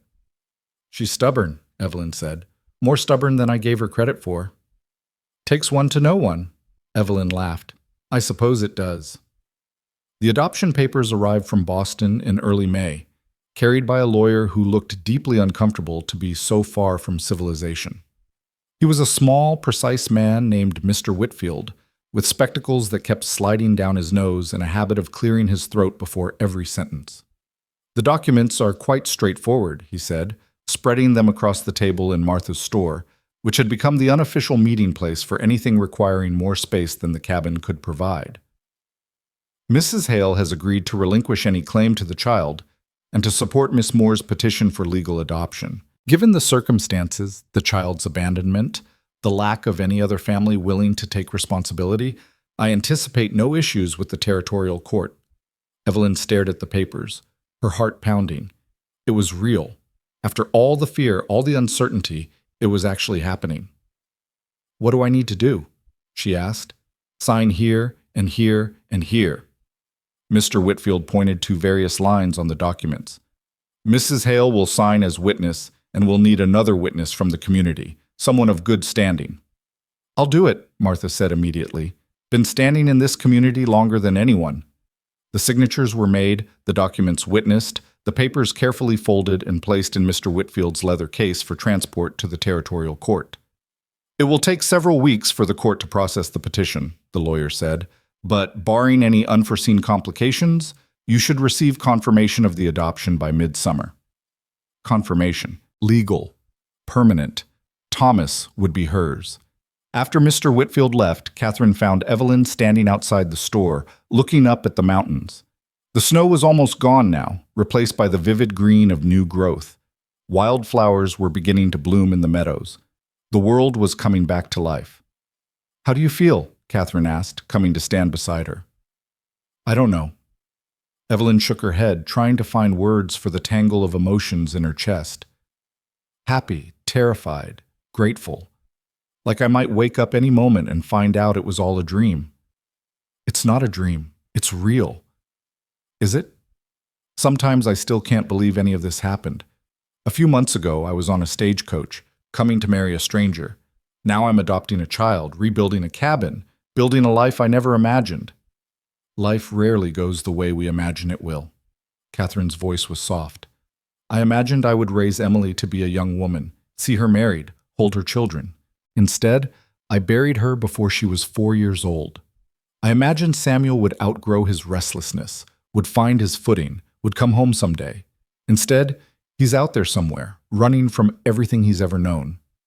She turned to face Evelyn, her expression serious. But here's what I've learned. The life we imagine isn't always the life we're meant to have. Sometimes the unexpected path leads somewhere better than we ever could have planned.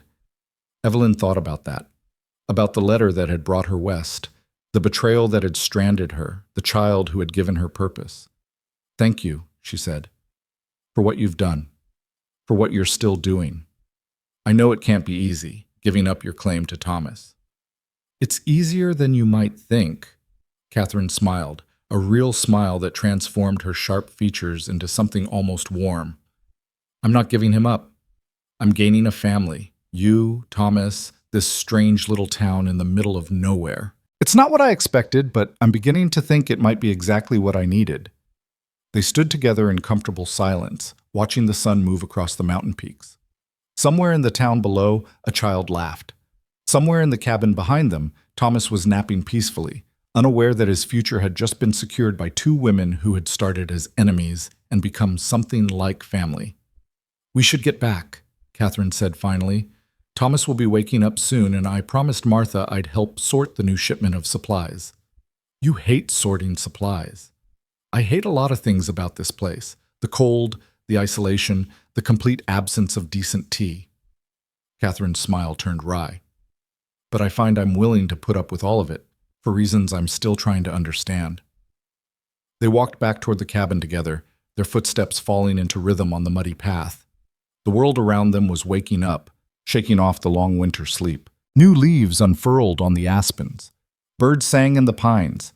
The creek, swollen with snowmelt, rushed and gurgled its way down the mountain. It was a new beginning, for all of them. And for the first time in her life, Evelyn Moore felt like she was exactly where she was meant to be. The confirmation letter from the territorial court arrived on a morning in late June, when the mountain meadows were thick with wildflowers and the air smelled of pine and possibility. Evelyn was outside hanging laundry when she saw the rider coming up the trail, and something in her chest tightened with a familiar mixture of hope and fear. Every letter, every visitor, every unexpected sound still made her brace for disaster. The months of uncertainty had left their mark, and even now, with everything seemingly settled, she couldn't quite believe that the good fortune would last. But the rider was only young Tom Garrett, Mrs. Garrett's eldest boy, who had taken over mail delivery for the mountain families as a summer job. He pulled his horse to a stop by the cabin and held out an envelope with the territorial seal pressed into the wax. "For you, Miss Moore," he said. "Looks official."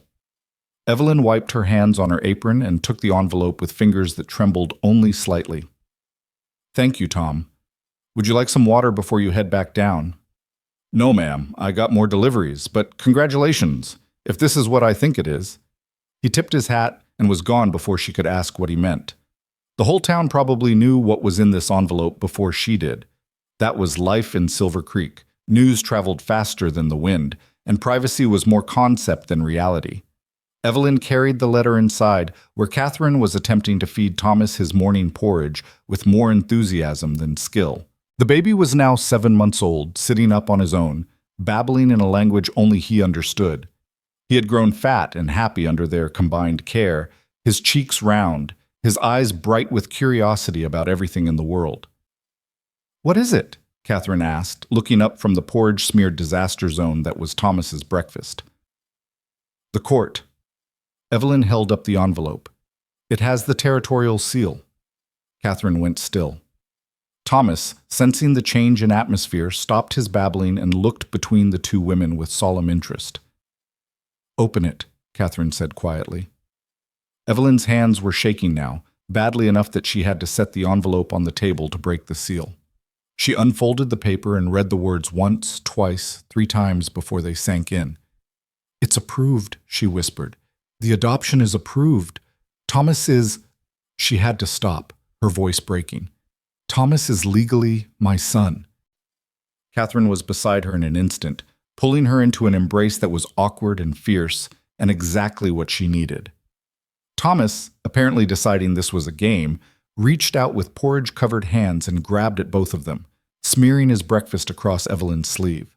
She didn't care. She was laughing and crying at the same time, holding the letter that made everything official, everything real, everything permanent. No one could take him from her now, no court, no relative, no cruel twist of fate. He was hers, and she was his, and nothing would ever change that. "Congratulations," Catherine said, her own voice rough with emotion. "You've earned this, every bit of it." "We've earned it." Evelyn pulled back to look at her. "I couldn't have done any of this without you, you know that." "Nonsense. You were doing fine before I arrived. I was just an obstacle you had to overcome. An obstacle who helped rebuild a schoolhouse and fight off half the territorial bureaucracy." Catherine smiled, that warm, real smile that Evelyn had come to know so well over the past months. "Well, perhaps I contributed a little." They celebrated that night with a dinner that was considerably better than their usual fare. Martha had brought up a chicken, and Catherine had somehow acquired a bottle of wine from the hotel in Denver. The cabin was warm and full of laughter, Thomas presiding over the festivities from his high chair with the pleased expression of a tiny king surveying his domain. "To family," Catherine said, raising her glass. "However we find it." "To family," Evelyn echoed. They clinked glasses, and the sound rang through the small cabin like a bell, clear and bright and full of promise. The summer that followed was the happiest time Evelyn had ever known. The days were long and warm, filled with the endless work of maintaining the cabin and the land. But it was good work, satisfying work. She had planted a garden in the spring, and now it was flourishing, tomatoes and beans and squash, herbs that made the cabin smell like something from a dream. Thomas grew and changed almost daily, it seemed.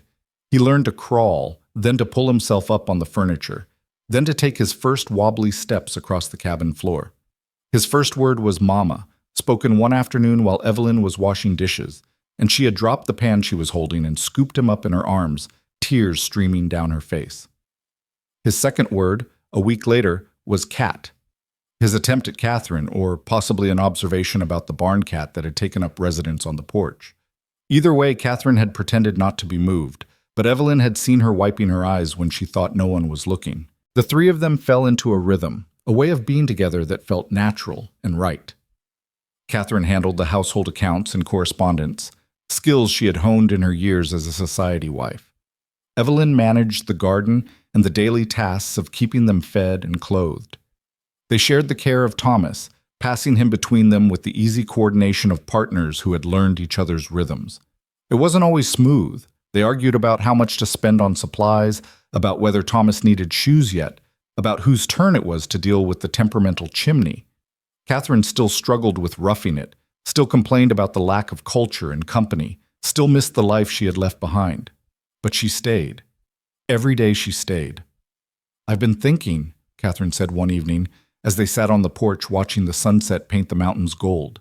Thomas was asleep inside, and the world was quiet except for the evening birds and the distant rush of the creek. "Dangerous habit," Evelyn said. Catherine ignored the jest.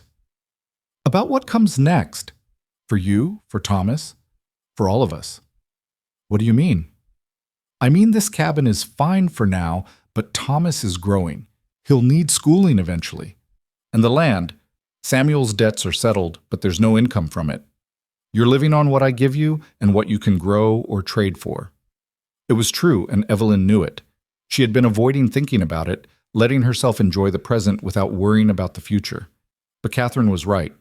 The situation wasn't sustainable. "What are you suggesting?" Catherine turned to face her. "I have money, more than I could ever spend. When Henry died, he left me everything, and I've been sitting on it like a dragon on a hoard, not knowing what to do with it." She paused. "Let me invest it here, in this land. We could build a real house, hire help, turn this into something that could support all of us for years to come." Evelyn's first instinct was to refuse. She had built this life with her own hands, fought for every inch of it. The idea of accepting Catherine's money felt like giving up something essential, admitting that she couldn't do it on her own.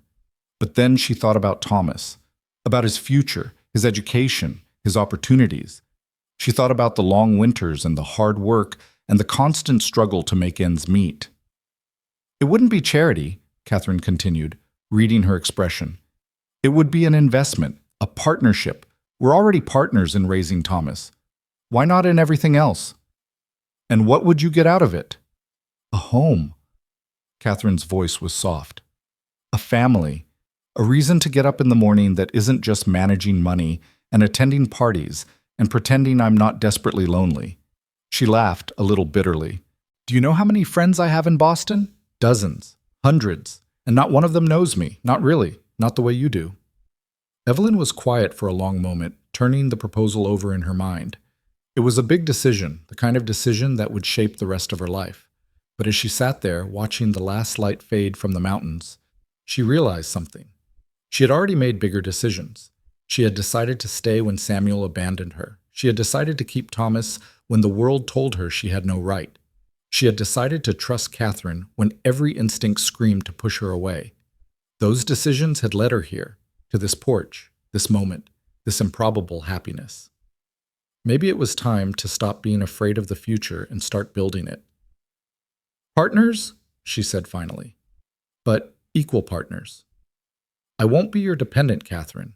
I won't be someone you take care of. If we do this, we do it together." Catherine's smile was like sunrise.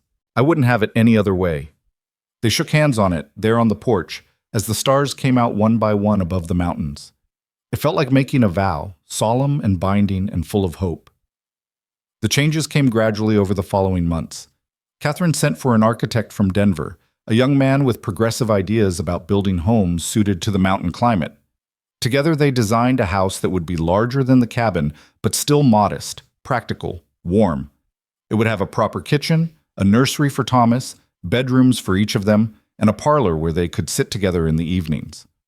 The construction began in early fall, a crew of workers from town transforming the plot of land beside the cabin into something new. The sound of hammers and saws filled the mountain air, and Thomas, now walking with increasing confidence, spent hours watching the men work, fascinated by the process of creation. It was during this time that the letter arrived. Evelyn was in the garden, harvesting the last of the season's tomatoes, when Catherine came out of the cabin with an expression that made her stomach drop. "What is it?" Catherine held up an envelope. "It's from Samuel." The name hit Evelyn like a physical blow. Samuel Crane, the man who had promised her a new life and left her with nothing. The man who had abandoned his own son. She hadn't thought about him in months, had let him fade into the past like a bad dream. "Where is he?" "California, apparently. San Francisco." Catherine's voice was tight. "He's been there since he left. Found work on the docks, saved some money. He says—" She looked down at the letter, her jaw clenching. "He says he's better now. He stopped drinking. He wants to come back." "Come back for what?" Catherine met her eyes, and Evelyn saw the fear there, the same fear she felt rising in her own chest. "For Thomas." The world seemed to tilt sideways. Evelyn grabbed the porch railing to steady herself, her vision swimming. "He can't," she said.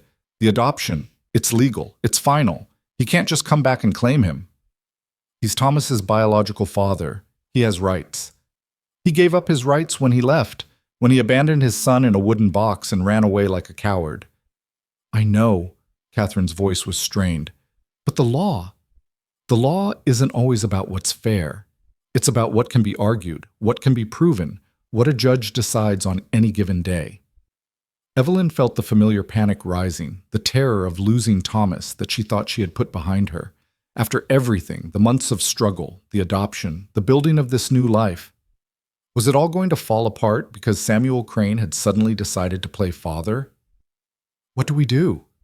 Catherine squared her shoulders, that fierce determination settling over her features. "We fight. Just like before. He wants Thomas? He's going to have to go through both of us." The next few weeks were a blur of legal consultations and anxious waiting. Catherine's lawyers assured them that Evelyn's adoption was solid, that no court would overturn it without compelling evidence of unfitness. But they also cautioned that Samuel, as the biological father, had the right to petition for custody, and that such petitions, however unlikely to succeed, could drag on for months or even years. The best strategy, Mr. Whitfield advised during his second visit to Silver Creek, is to establish beyond doubt that Mrs.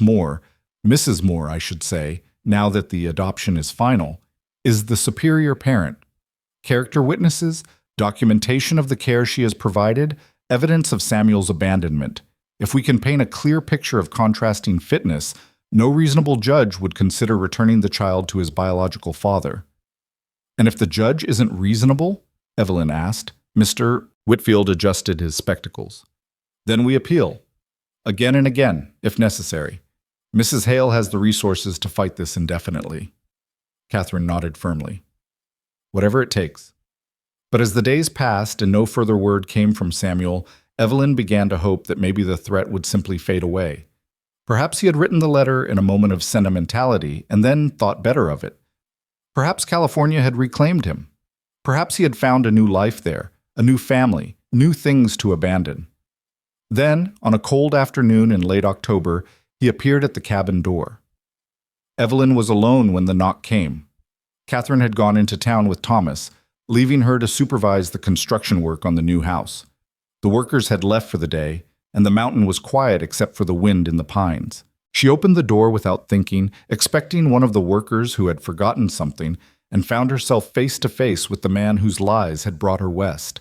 She knew him immediately, though he looked nothing like the photograph she had carried across the country.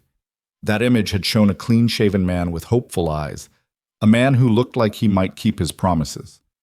The man standing before her now was weathered, worn, with a beard streaked with gray and eyes that had seen too much and not liked any of it. "Evelyn," he said. His voice was rough, uncertain. "I mean, Miss Moore." "Mrs. Moore," she corrected, her voice cold. "I adopted your son.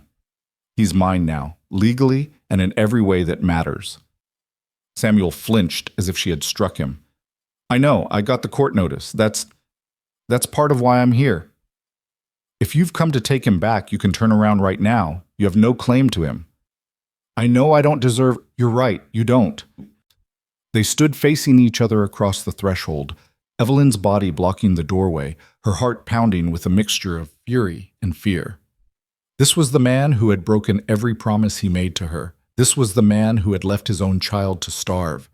This was the man whose cowardice had set everything in motion. And now he was here, asking for something she would never give. Please, Samuel said, just let me explain. Explain what? How you ran away and left your son in a box? How you made me cross the country on a lie? How you destroyed your wife and your home and everything you touched because you couldn't face your own failures? Yes. His voice was quiet, broken. Exactly that. Something in his tone made her pause. She looked at him more closely, at the lines on his face, the slump of his shoulders, the hollowness in his eyes. This wasn't a man coming to fight. This was a man coming to confess. 5 minutes, she said, and then you leave. She stepped back and let him enter the cabin. Samuel moved through the space slowly, his eyes taking in the changes she had made. The clean floors, the curtains, the warmth that filled the rooms. His gaze lingered on Thomas's toys scattered in the corner, on the cradle that had been his son's first bed. You've made it beautiful, he said. Sarah would have loved it. Don't! Evelyn's voice was sharp. Don't talk about her like you knew what she would have wanted. I did know her, better than anyone. He turned to face her. I know that doesn't mean anything, coming from me. I know I failed her. I failed everyone. But I did love her, Evelyn, and I loved Thomas. That's why I ran. That makes no sense. I know. Samuel sank into a chair, his body folding in on itself. Nothing I did made sense. I was drunk, grieving, terrified. I looked at that baby and all I could see was Sarah dying. All I could think was that I had killed her, that if I hadn't gotten her pregnant, she would still be alive. I couldn't stand to look at him, couldn't stand to be reminded of what I had done. So you left him to die. I left him with neighbors. Mrs. Garrett was supposed to check on him every day. I gave her money, told her I needed to go into town for supplies. His voice cracked. I kept telling myself I would come back, just one more day, just until I could face it. But one day turned into a week, and a week turned into a month, and by then I was in California, and I had convinced myself that he was better off without me. Evelyn listened, her arms crossed, her face hard. She didn't want to feel sympathy for this man. He didn't deserve it. But something in his story tugged at her, the familiar shape of despair, the spiral of self-destruction that she had seen echoes of in her own father. Why are you telling me this? Because I need you to understand why I came back. Samuel lifted his head, meeting her eyes for the first time. I'm not here to take Thomas. I know I have no right to him. I know you've given him everything I couldn't. I'm here to see him, just once, and to say goodbye. Goodbye? I'm sick. The words were flat, matter of fact. Consumption. The doctors say I have maybe 6 months, probably less. I wanted to see my son before I die. I wanted to tell him I'm sorry. And then I wanted to disappear again, so he never has to know the kind of man his father was. Evelyn felt the ground shift beneath her feet. Of all the things she had expected from this confrontation, this wasn't it. She had prepared for a fight, for legal threats, for the same kind of manipulation she had endured from the beginning. She had not prepared for a dying man asking for forgiveness. Why should I believe you? Samuel reached into his coat and pulled out a folded paper. Doctor's letter. Diagnosis and prognosis. I'm not lying, Evelyn. I know I've lied about everything else, but I'm not lying about this. She took the paper and read it, her medical knowledge too limited to understand all the terminology, but clear enough on the conclusion. Tuberculosis, advanced stage, fatal within months. I don't know what to say. You don't have to say anything. I just wanted you to know the truth and to thank you. He stood, steadying himself against the chair. You saved him. When I couldn't, when I wouldn't, you saved him. That's more than I could have ever hoped for. He moved toward the door, his steps slow and careful, and Evelyn found herself speaking before she had decided to. "Wait." Samuel stopped. "Thomas is with Catherine, in town. They should be back soon." She swallowed hard. "If you want to see him, if you just want to see him, you can wait." Samuel turned, his eyes bright with something that might have been tears. "Are you sure?" "No." Evelyn shook her head. "I'm not sure of anything. But you're his father, and you're dying, and maybe he deserves to have at least one memory of you that isn't just the story of how you left." Samuel stood very still for a long moment. Then, slowly, he nodded. "Thank you," he said. "I don't deserve it. But thank you." They waited together in awkward silence until the sound of Catherine's horse and wagon came up the trail. Evelyn went out to meet her, explaining the situation quickly while Samuel stayed inside, giving her friend time to process. Catherine's face went through several emotions: shock, anger, suspicion, and finally something that looked almost like compassion. "He's really dying. I saw the doctor's letter. It looks real." "And he just wants to see Thomas? Nothing else?" "That's what he says." Catherine looked toward the cabin, her jaw tight. "I don't trust him." "Neither do I. But Thomas might want to know someday that his father came back, that his father said goodbye. I don't want to take that away from him just because I'm angry." It was the right thing to do. Evelyn knew it was the right thing to do. But watching Samuel hold Thomas for the first time, watching the dying man's face crumple with grief and joy and regret, watching her son, reach up to touch the face of the stranger who had abandoned him. It was one of the hardest things she had ever done. Samuel didn't stay long. He held Thomas for perhaps 10 minutes, murmuring words too soft to hear, tears streaming down his weathered face. Then he handed the baby back to Evelyn, thanked her again, and walked out of the cabin without looking back. She watched him go down the mountain path until he disappeared around the bend, and she knew, with a certainty that surprised her, that she would never see him again. "Are you all right?" Catherine asked, coming to stand beside her. "I don't know." Evelyn held Thomas close, breathing in his familiar scent. "I should hate him. Part of me does hate him, but watching him say goodbye to his son, knowing he's going to die alone somewhere, he made his choices." "I know. But he's still a person. A broken, terrible, pitiable person." She shook her head. "Is it wrong that I feel sorry for him?" "No." Catherine's voice was gentle. "It means you're human. It means you have a heart that can hold more than just anger, even for people who don't deserve it." Evelyn leaned against her friend, exhausted by the emotional weight of the day.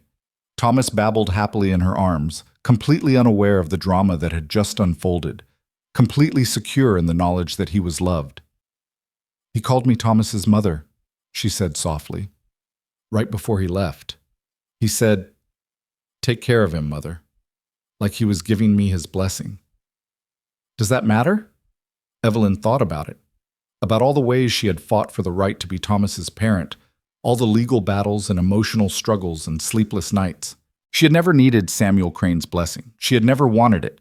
But somehow having it felt like closing a circle, like the final piece of a puzzle clicking into place. "Maybe," she said. "Maybe it does." The letter came 3 months later from a hospital in San Francisco. Samuel Crane was dead. He had left no possessions, no estate, nothing but a single note addressed to Evelyn and Thomas. She read it alone, late at night, after Catherine and Thomas were asleep. "To the woman who saved my son, and to the boy I never deserved, I have no wisdom to offer, no great truths discovered at the end of a wasted life. I only know that I did one thing right. I sent that letter to Philadelphia, the one that brought Evelyn West. I meant it for selfish reasons at the time, but it turned out to be the best thing I ever did. Thomas, if you ever read this, your mother is the bravest woman I have ever known. Not me, not Sarah, but Evelyn, the woman who chose you when she didn't have to, who fought for you when no one else would, who loved you simply because you needed to be loved. That is your legacy. Not my failures, not my weakness, not the blood that runs through your veins. Your legacy is the woman who raised you. Remember that, and you will know everything important about who you are."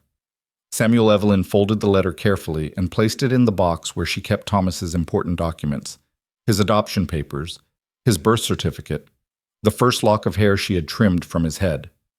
Someday, when he was old enough to understand, she would give him this letter.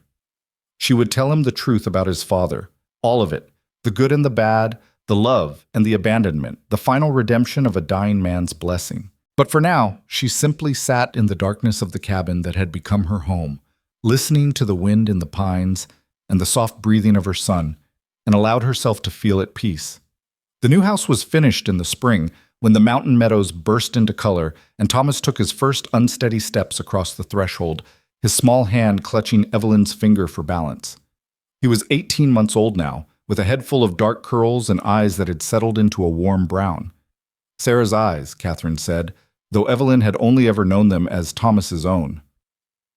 They moved in on a Sunday morning, carrying their belongings from the old cabin in a procession that felt almost ceremonial. Martha had come up from town to help, along with half a dozen neighbors who had watched the house rise from nothing and wanted to see the family settle into it. There was food and laughter and the particular joy of new beginnings that seemed to hang in the mountain air like a blessing. The house was everything they had planned, and more. The kitchen was large enough for both women to work without bumping elbows, with windows that looked out over the garden Evelyn had expanded during the building months. Thomas's nursery was bright and cheerful, painted yellow at Catherine's insistence because she had read somewhere that yellow was good for children's development. The parlor had a fireplace big enough to warm the entire room and comfortable chairs arranged for easy conversation. But Evelyn's favorite part was the porch, a wide wraparound structure with rocking chairs and a swing, facing west toward the mountains that had become her horizon. She had fallen in love with this view, with the way the light changed across the peaks throughout the day, with the endless sky that reminded her how small her problems really were. "It's beautiful," Martha said, standing beside her as they watched the sunset paint the clouds gold and rose. "You've built something real here, Evelyn, something lasting." "We built it together," Evelyn said, "all of us." It was true. The house might have been funded by Catherine's money, but it had been built by the community. The workers were local men who had watched Evelyn fight for Thomas, who had seen her courage during the fire, who had come to respect her determination. The furniture had been made by Silver Creek craftsmen. The blacksmith had forged the door hinges. The carpenter had built the cradle in Thomas's room. The weaver had created the curtains that hung in every window. This was a house raised by a village, a home created by a family that had chosen each other against all odds. "What are you going to do with the old cabin?" Martha asked. Evelyn had been thinking about that for weeks. The cabin where she had first found Thomas, where she had rebuilt her life from nothing, where she had fallen in love with a child who wasn't hers and become his mother anyway, it felt wrong to simply abandon it. "I want to keep it," she said. "Maybe fix it up properly. Make it available for people who need a place to stay while they get on their feet." "Like you did." "Like I did." Evelyn smiled. "Someone gave me a chance when I had nothing. I'd like to be able to do the same for others." Martha nodded approvingly. "That's a good thought. Silver Creek could use more people like you." "Silver Creek has plenty of good people. It just needs to remember that sometimes." They stood together in comfortable silence, watching the last light fade. Inside the house, Catherine was reading to Thomas. Evelyn could hear the murmur of her voice through the open windows, the rhythm of words that would become some of Thomas's earliest memories. "I never thanked you," Evelyn said suddenly. "Not properly. For everything you did when I first arrived. You didn't have to help me. You didn't have to take me in, feed me, show me the cabin. You could have turned me away like everyone expected. Now why would I do that?" Martha's voice was gruff, uncomfortable with sentiment. "You needed help. I had help to give.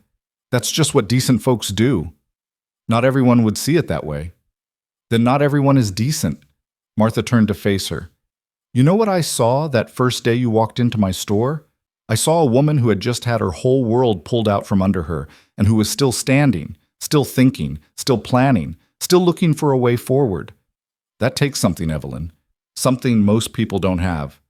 Evelyn felt tears prickling at her eyes. "I didn't feel strong. I felt terrified." Courage isn't about not being scared. It's about being scared and doing what needs doing anyway. Martha reached out and squeezed her hand. "You've done a lot of doing these past 2 years. You should be proud." I am. Evelyn looked at the house behind her, at the windows glowing warm with lamplight, at the home she had built.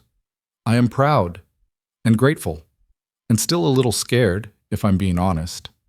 Of what? Of losing it. Of waking up one day and finding out it was all a dream. She laughed, a little shakily. I keep waiting for something to go wrong. Things will go wrong, Martha said matter-of-factly.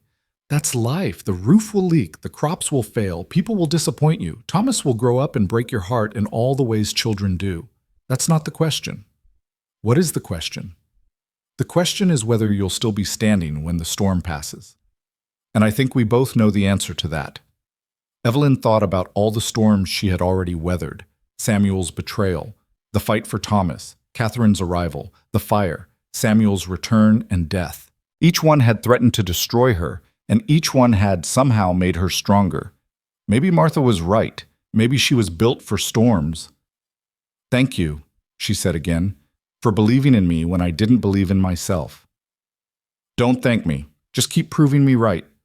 The summer months unfolded like a gift, each day bringing new joys and challenges. Thomas was talking now, a constant stream of words and questions and observations that filled the house with sound and life. He had inherited Evelyn's curiosity and Catherine's stubbornness, a combination that kept both women on their toes. "Mama, why sky blue?" he would ask, and Evelyn would try to explain the scattering of light, while Catherine searched through her books for a proper scientific answer. "Auntie Cat, why flowers smell?" he would demand, and Catherine would launch into an explanation of pollination that was far too complex for a toddler, but which Thomas listened to with rapt attention anyway. He called Evelyn Mama and Catherine Auntie Cat, names he had assigned them himself when he first started speaking. The titles felt right somehow, a perfect encapsulation of their roles in his life. Evelyn was his mother, the center of his world, the one who fed him and bathed him and held him when he cried. Catherine was something different but equally essential, a second anchor, a different perspective, a source of wisdom and adventure. "He's going to be brilliant," Catherine said one evening, watching Thomas puzzle out a set of wooden blocks Evelyn had ordered from Denver. "Look at how he's solving problems. That's not normal for a child his age." "He's going to be loved," Evelyn corrected. "That's what matters." Both can be true. They were sitting on the porch, their usual evening spot, watching the sunset while Thomas played at their feet. It had become their ritual, this quiet time at the end of each day, when the work was done and they could simply be together. "I've been thinking," Catherine said, in the careful tone that meant she was about to say something important, "about what happens next." "What do you mean?" "I mean," Catherine paused, gathering her thoughts. "I've been here for over a year now. When I came, I thought I would stay for a few weeks, settle things with Thomas, and go home. Instead, I find myself reluctant to leave." Evelyn's heart clenched. She had been avoiding this conversation, pretending that the current arrangement could last forever. But she knew better. Catherine had a life in Boston, responsibilities, a world that she had left behind. "Are you going back?" "That's what I'm trying to figure out." Catherine turned to look at her. "I have nothing there, Evelyn. An empty house, meaningless social engagements, the ghost of a daughter I couldn't save. I've spent the past year living more fully than I have in a decade." She paused. "But I also don't want to impose. This is your home, your family. I'm just a guest who has overstayed her welcome." "You're not a guest," Evelyn spoke before she had fully formed the thought. "You haven't been a guest for a long time." "Then what am I?" Evelyn looked at her, this woman who had come to take her son and stayed to help raise him, who had run into a burning building and fought through legal battles and learned to milk a goat, who had become so woven into the fabric of her daily life that she couldn't imagine it without her. "Your family," she said simply. "You're Thomas's aunt, and my partner, and my friend. This is your home as much as it's mine." Catherine's eyes glistened. "You mean that?" "I mean it. Stay, please. I don't want to do this alone, and I don't have to. We've built something here, something good, something real. Why would we give that up?" For a long moment, Catherine didn't speak. Then she reached out and took Evelyn's hand, squeezing it tightly. "I'll stay," she said, "as long as you want me." "Good." Evelyn squeezed back. Because I don't see that changing anytime soon. Thomas looked up from his blocks, somehow sensing the importance of the moment. Auntie Cat stay? He asked, his eyes moving between the two women. Auntie Cat stay, Catherine confirmed, her voice thick. Thomas beamed and went back to his blocks. The matter settled in his mind with the easy certainty of childhood. The adults on the porch sat in silence, hands still clasped, watching the stars come out one by one. The years that followed were not without difficulties. There were harsh winters that kept them housebound for weeks, lean times when the garden failed and they had to rely on their savings, illnesses that swept through the valley and left everyone exhausted with worry. There were arguments about money, about Thomas's education, about the 1,000 small decisions that make up a life. There were moments when Evelyn wondered if she had made the right choices, if she was raising Thomas well, if she was worthy of the title he gave her. But through it all, there was love. It filled the house like warmth, like light, like the smell of bread baking in the kitchen on a cold morning. It was in the way Thomas ran to greet them when they had been apart even for an hour, in the way Catherine read aloud every night until her voice grew hoarse, in the way Evelyn sang the same lullabies she dimly remembered from her own mother. They built routines and traditions, rituals that marked the passing of time and gave their lives structure. Sunday dinners with Martha and her family. Annual celebrations of Thomas's adoption day, which they called his choosing day. Autumn trips to Denver to buy books and supplies. Summer picnics in the mountain meadows, where Thomas would run through the wildflowers with the boundless energy of childhood. Thomas grew from a toddler into a boy, curious and kind and full of questions. He learned to read early, devouring books with an appetite that delighted Catherine and sometimes worried Evelyn, who wanted him to play outside as much as he studied inside. He learned to ride a horse, to help in the garden, to do the 100 small tasks that made up life on a mountain homestead. He asked about his father only once, when he was 5 years old. Another child in town had said something, Evelyn never found out exactly what, and Thomas came home with questions in his eyes. Mama, where is my first papa? Evelyn had been preparing for this moment for years, but it still caught her off guard. She sat him down on her lap and told him the truth, in terms a 5-year-old could understand. Your first papa was very sad after your first mama died. He loved you, but he didn't know how to take care of you because he was so sad. So he went away, and I found you, and I loved you so much that I asked if I could be your mama forever. But where did he go? He went far away, and then he got sick, and then he died. But before he died, he came to see you. He told me to take care of you and love you always, and I promised I would. Thomas was quiet for a long moment, his small face serious with thought. Am I sad that he died? He asked finally. It was such an honest question, so free of the complicated emotions that adults wrapped around grief. Evelyn hugged him closer. You can feel however you feel, she said. If you're sad, that's okay. If you're not sad, that's okay too. He was someone who loved you, even though he couldn't show it the right way. And now you have me, and Auntie Cat, and lots of people who love you and show it every day. I'm not sad, Thomas decided. I have you. He wriggled off her lap and ran outside to play, the conversation already fading from his mind. But Evelyn sat for a long time in the quiet house, thinking about Samuel Crane, about the man he had been, the father he might have been, the peace he had found at the end. She hoped, wherever he was, he knew that his son was happy. She hoped he knew that his final blessing had meant something. She hoped he had found in death the peace that had eluded him in life. The letter from Samuel stayed in its box, waiting for the day when Thomas would be old enough to read it. But in the meantime, Evelyn focused on giving her son something better than a dead man's regrets. She gave him a living, breathing love that showed up every single day. Thomas turned 6, then 7, then 8. The years passed like water over stones, sometimes turbulent, sometimes calm, always moving forward. The house on the mountain became a landmark, known throughout Silver Creek as the Moore Place, though it was home to a Hale as well as a Moore. Catherine's Boston friends eventually stopped writing, their letters tapering off as they realized she was never coming back. She didn't seem to mind. She had found a purpose in Silver Creek that no amount of society functions could provide. She helped establish a library, funded scholarships for promising students, became a patron of the arts in her own modest way. She was no longer Mrs. Henry Hale, railroad widow. She was simply Catherine, Auntie Cat, a pillar of the community. Evelyn grew into her role as a mother with increasing confidence. She joined the school board, advocated for better resources for mountain families, became the person people came to when they needed advice or support. She was still quiet, still uncomfortable with attention, but she had learned that leadership didn't require being the loudest voice in the room. Sometimes it just required being the steadiest. And always, at the center of everything, there was Thomas. He was a remarkable child, and Evelyn tried not to let that observation go to her head, but it was impossible to ignore. He had a gift for understanding people, for sensing what they needed and finding ways to provide it.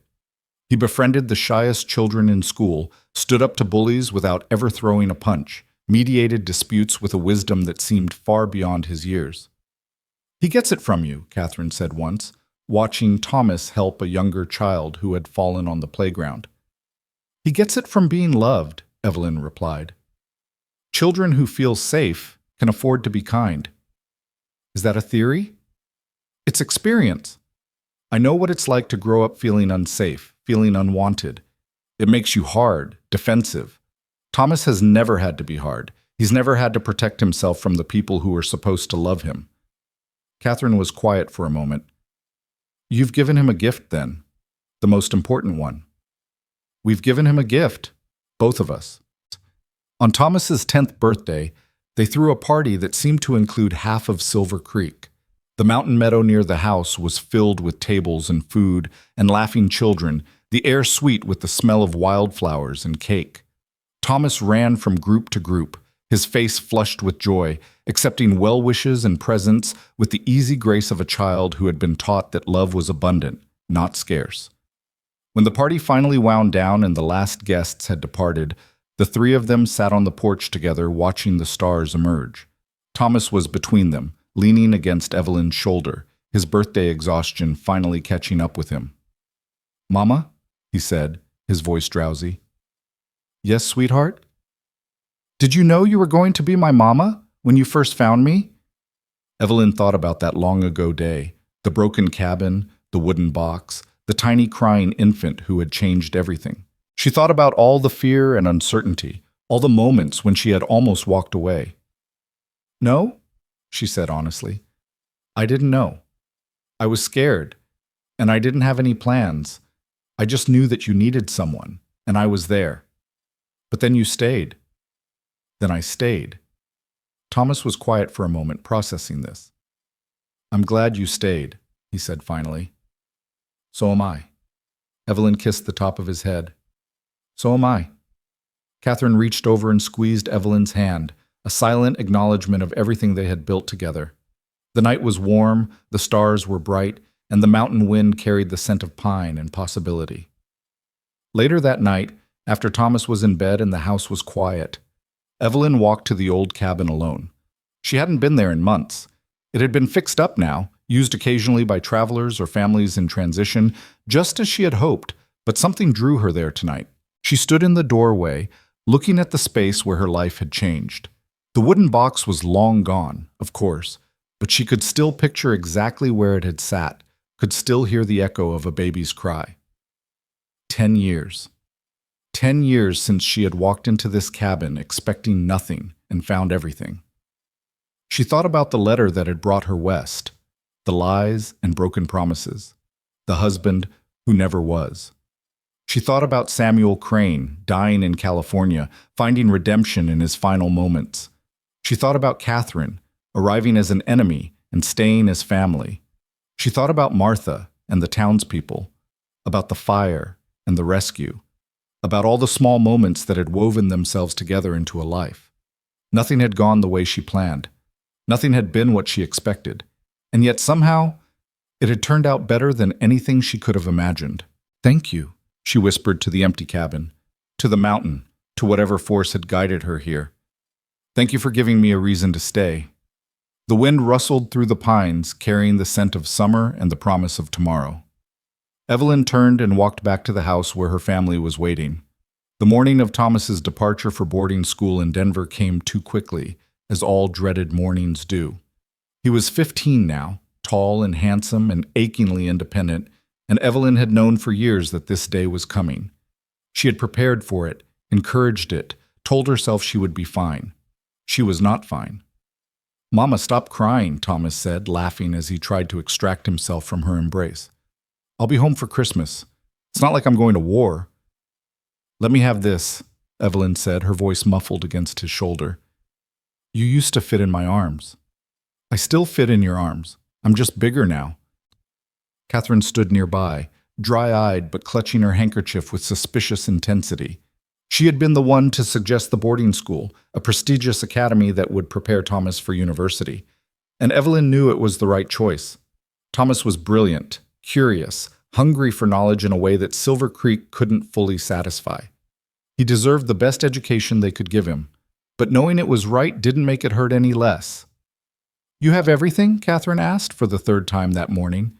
"Your books? Your warm coat? The money I gave you for emergencies?" "I have everything, Auntie Cat. I promise." The stagecoach was waiting, the driver patient but impatient, ready to begin the long journey down the mountain. Thomas picked up his trunk. He was strong enough to carry it himself now, another reminder of how much he had grown, and loaded it onto the coach. Then he turned back to them, this boy they had raised together, and Evelyn saw something in his eyes that made her heart swell and break at the same time. "Thank you," he said, his voice serious. "Both of you, for everything, for choosing me and raising me and loving me even when I was difficult." "You were never difficult," Evelyn said. "I was definitely difficult sometimes. Maybe sometimes." She smiled through her tears. "But you were always worth it." Thomas hugged her again, properly this time, the kind of hug that said everything words couldn't. Then he hugged Catherine, who finally broke down and started crying. "Be good," Catherine managed. "Study hard. Write to us." "I will. I promise." He climbed into the stagecoach, his face appearing in the window, and Evelyn memorized it, this moment, this image, her son on the edge of the rest of his life. "I love you, Mama," he called as the coach began to move. "I love you, Auntie Cat." "We love you too," Evelyn called back. "We love you always." The coach rounded the bend in the trail and disappeared from view. Evelyn stood there for a long time, staring at the empty road, feeling the shape of the absence he had left behind. Catherine came to stand beside her. "He'll be fine." "I know. He's strong and smart and kind. He's going to do wonderful things." "I know. And he'll come home for Christmas." "I know." Evelyn finally turned to look at her friend, her partner, her family. "But I'm still going to miss him every single day until then." "So will I." Catherine took her hand. "So will I." They walked back to the house together, leaning on each other as they had for 15 years. The rooms felt too quiet without Thomas's chatter, too empty without his presence. But they were not alone. They had each other, and the memories they had made, and the promise of his return. That evening, Evelyn found Catherine on the porch, looking at the sunset. "Do you remember the first day you came here?" Catherine asked as Evelyn settled into the chair beside her. "How could I forget? You were so determined to take him from me. And you were so determined to stop me." Catherine smiled. "I knew then that you would win, somehow. I just didn't expect to be glad about it." "Are you glad?" "More than I can say." Catherine turned to face her.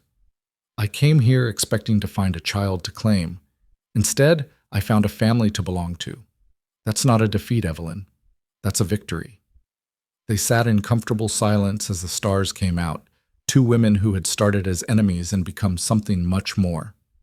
The house behind them was full of memories, of laughter and tears, of arguments and reconciliations, of the 1,000 small moments that make up a life. And somewhere out there, traveling toward Denver, was a young man who carried all of that with him. A young man who knew, bone deep and certain, that he was loved. The letter arrived on a spring morning, 5 years after Thomas left for school. Evelyn was in the garden, her hands in the soil, when she saw the writer coming up the trail. She knew before she opened the envelope what it would say. Thomas was graduating from university, top of his class. He was engaged to be married to a woman he had met in Denver, the daughter of a judge, Catherine reported approvingly, with a sharp mind and kind heart. And he was coming home, with his fiancée, to introduce her to his family. Evelyn read the letter twice, tears streaming down her face, then went to find Catherine. "He's coming home," she said, holding out the letter. "He's bringing someone to meet us." Catherine read it and broke into the widest smile Evelyn had ever seen. "We'll need to prepare the house and cook something proper. And oh, we should have fresh flowers." "Catherine." "What?" Evelyn crossed the room and pulled her into a hug. "He did it. We did it. We raised a good man." Catherine hugged her back, laughing and crying at the same time. "We did. Against all odds, we did." They stood there in the house they had built together, holding each other, celebrating the miracle of what they had created. Not just a home, not just a family, but a legacy. A young man who would go out into the world and make it better, who would raise his own children with the same love he had received, who would prove every day of his life that family was about choice, not blood. When Thomas arrived a month later with his fiancée on his arm and joy in his eyes, Evelyn stood on the porch where she had stood so many times before and watched him come home. "Mama!" he called, leaping from the carriage before it had fully stopped. "Mama, I'm home!" He was a man now, tall, handsome, accomplished, but when he swept her into his arms, he was still her son. Still the baby she had found in a wooden box, alone and abandoned. Still the child she had chosen when no one else would. "Welcome home," she whispered, holding him tight. "Welcome home, my son." That night, after dinner and introductions and hours of catching up, the whole family gathered on the porch to watch the sunset. Thomas and his fiancée, Emily, named, with Catherine's blessing, after the daughter she had lost. Catherine older now, but still sharp-eyed and full of opinions. And Evelyn, who sat in her rocking chair and looked at the life she had built with wonder and gratitude. "Mama," Thomas said, reaching over to take her hand, "I never asked you this before, but I've been thinking about it lately. What made you stay? That first day when you found me in the cabin, why didn't you just walk away?" Evelyn thought about the question, turning it over in her mind like a stone in her hand. She thought about all the reasons she could give. Duty, circumstance, loneliness, all the practical explanations that made sense but didn't capture the truth. "I stayed," she said finally, "because you needed me, and because I needed you. I didn't know it then, but I had been waiting my whole life for something to belong to. You gave me that. You gave me a reason to build, instead of just survive." Thomas squeezed her hand. "Thank you. For staying, for fighting for me, for everything." "You don't have to thank me. Being your mother has been the greatest honor of my life." The sunset painted the mountains gold and rose, the same colors it had worn the first evening she had spent on this porch, all those years ago. But everything else had changed. The lonely mail-order bride with nothing to her name had become a mother, a leader, a woman surrounded by love. She had crossed 1,000 miles searching for a husband and found something far more precious. She had found a family, not through blood or marriage, but through the most powerful force in the world, choice. And every single day since then, she had chosen them again. The story could have ended differently. A woman with nothing, abandoned in the wilderness, could have given up, walked away, let the winter take her. A child left alone could have died, forgotten. Another small tragedy in a world full of them. But Evelyn Moore had stayed. She had fought. She had loved, and in doing so, she had built something that would outlast them all. A home. A family. A love that would echo through generations. As the first stars appeared in the darkening sky, Evelyn closed her eyes and listened to the voices of her family around her. Thomas and Emily making plans, Catherine offering advice, the mountain wind carrying it all up into the endless sky. She had come west looking for a promise. She had found something better. She had found the truth. That love was not about finding someone to complete you. It was about becoming the person who could give everything to someone who needed it. That family was not about blood. It was about showing up every single day and choosing each other again and again. That home was not a building. It was wherever the people you loved were gathered together. Evelyn Moore had learned these truths the hard way, through pain and fear and loss. But she had learned them, and she had passed them on. That was her legacy. That was her victory. That was her story. And it was exactly the story she was meant to live.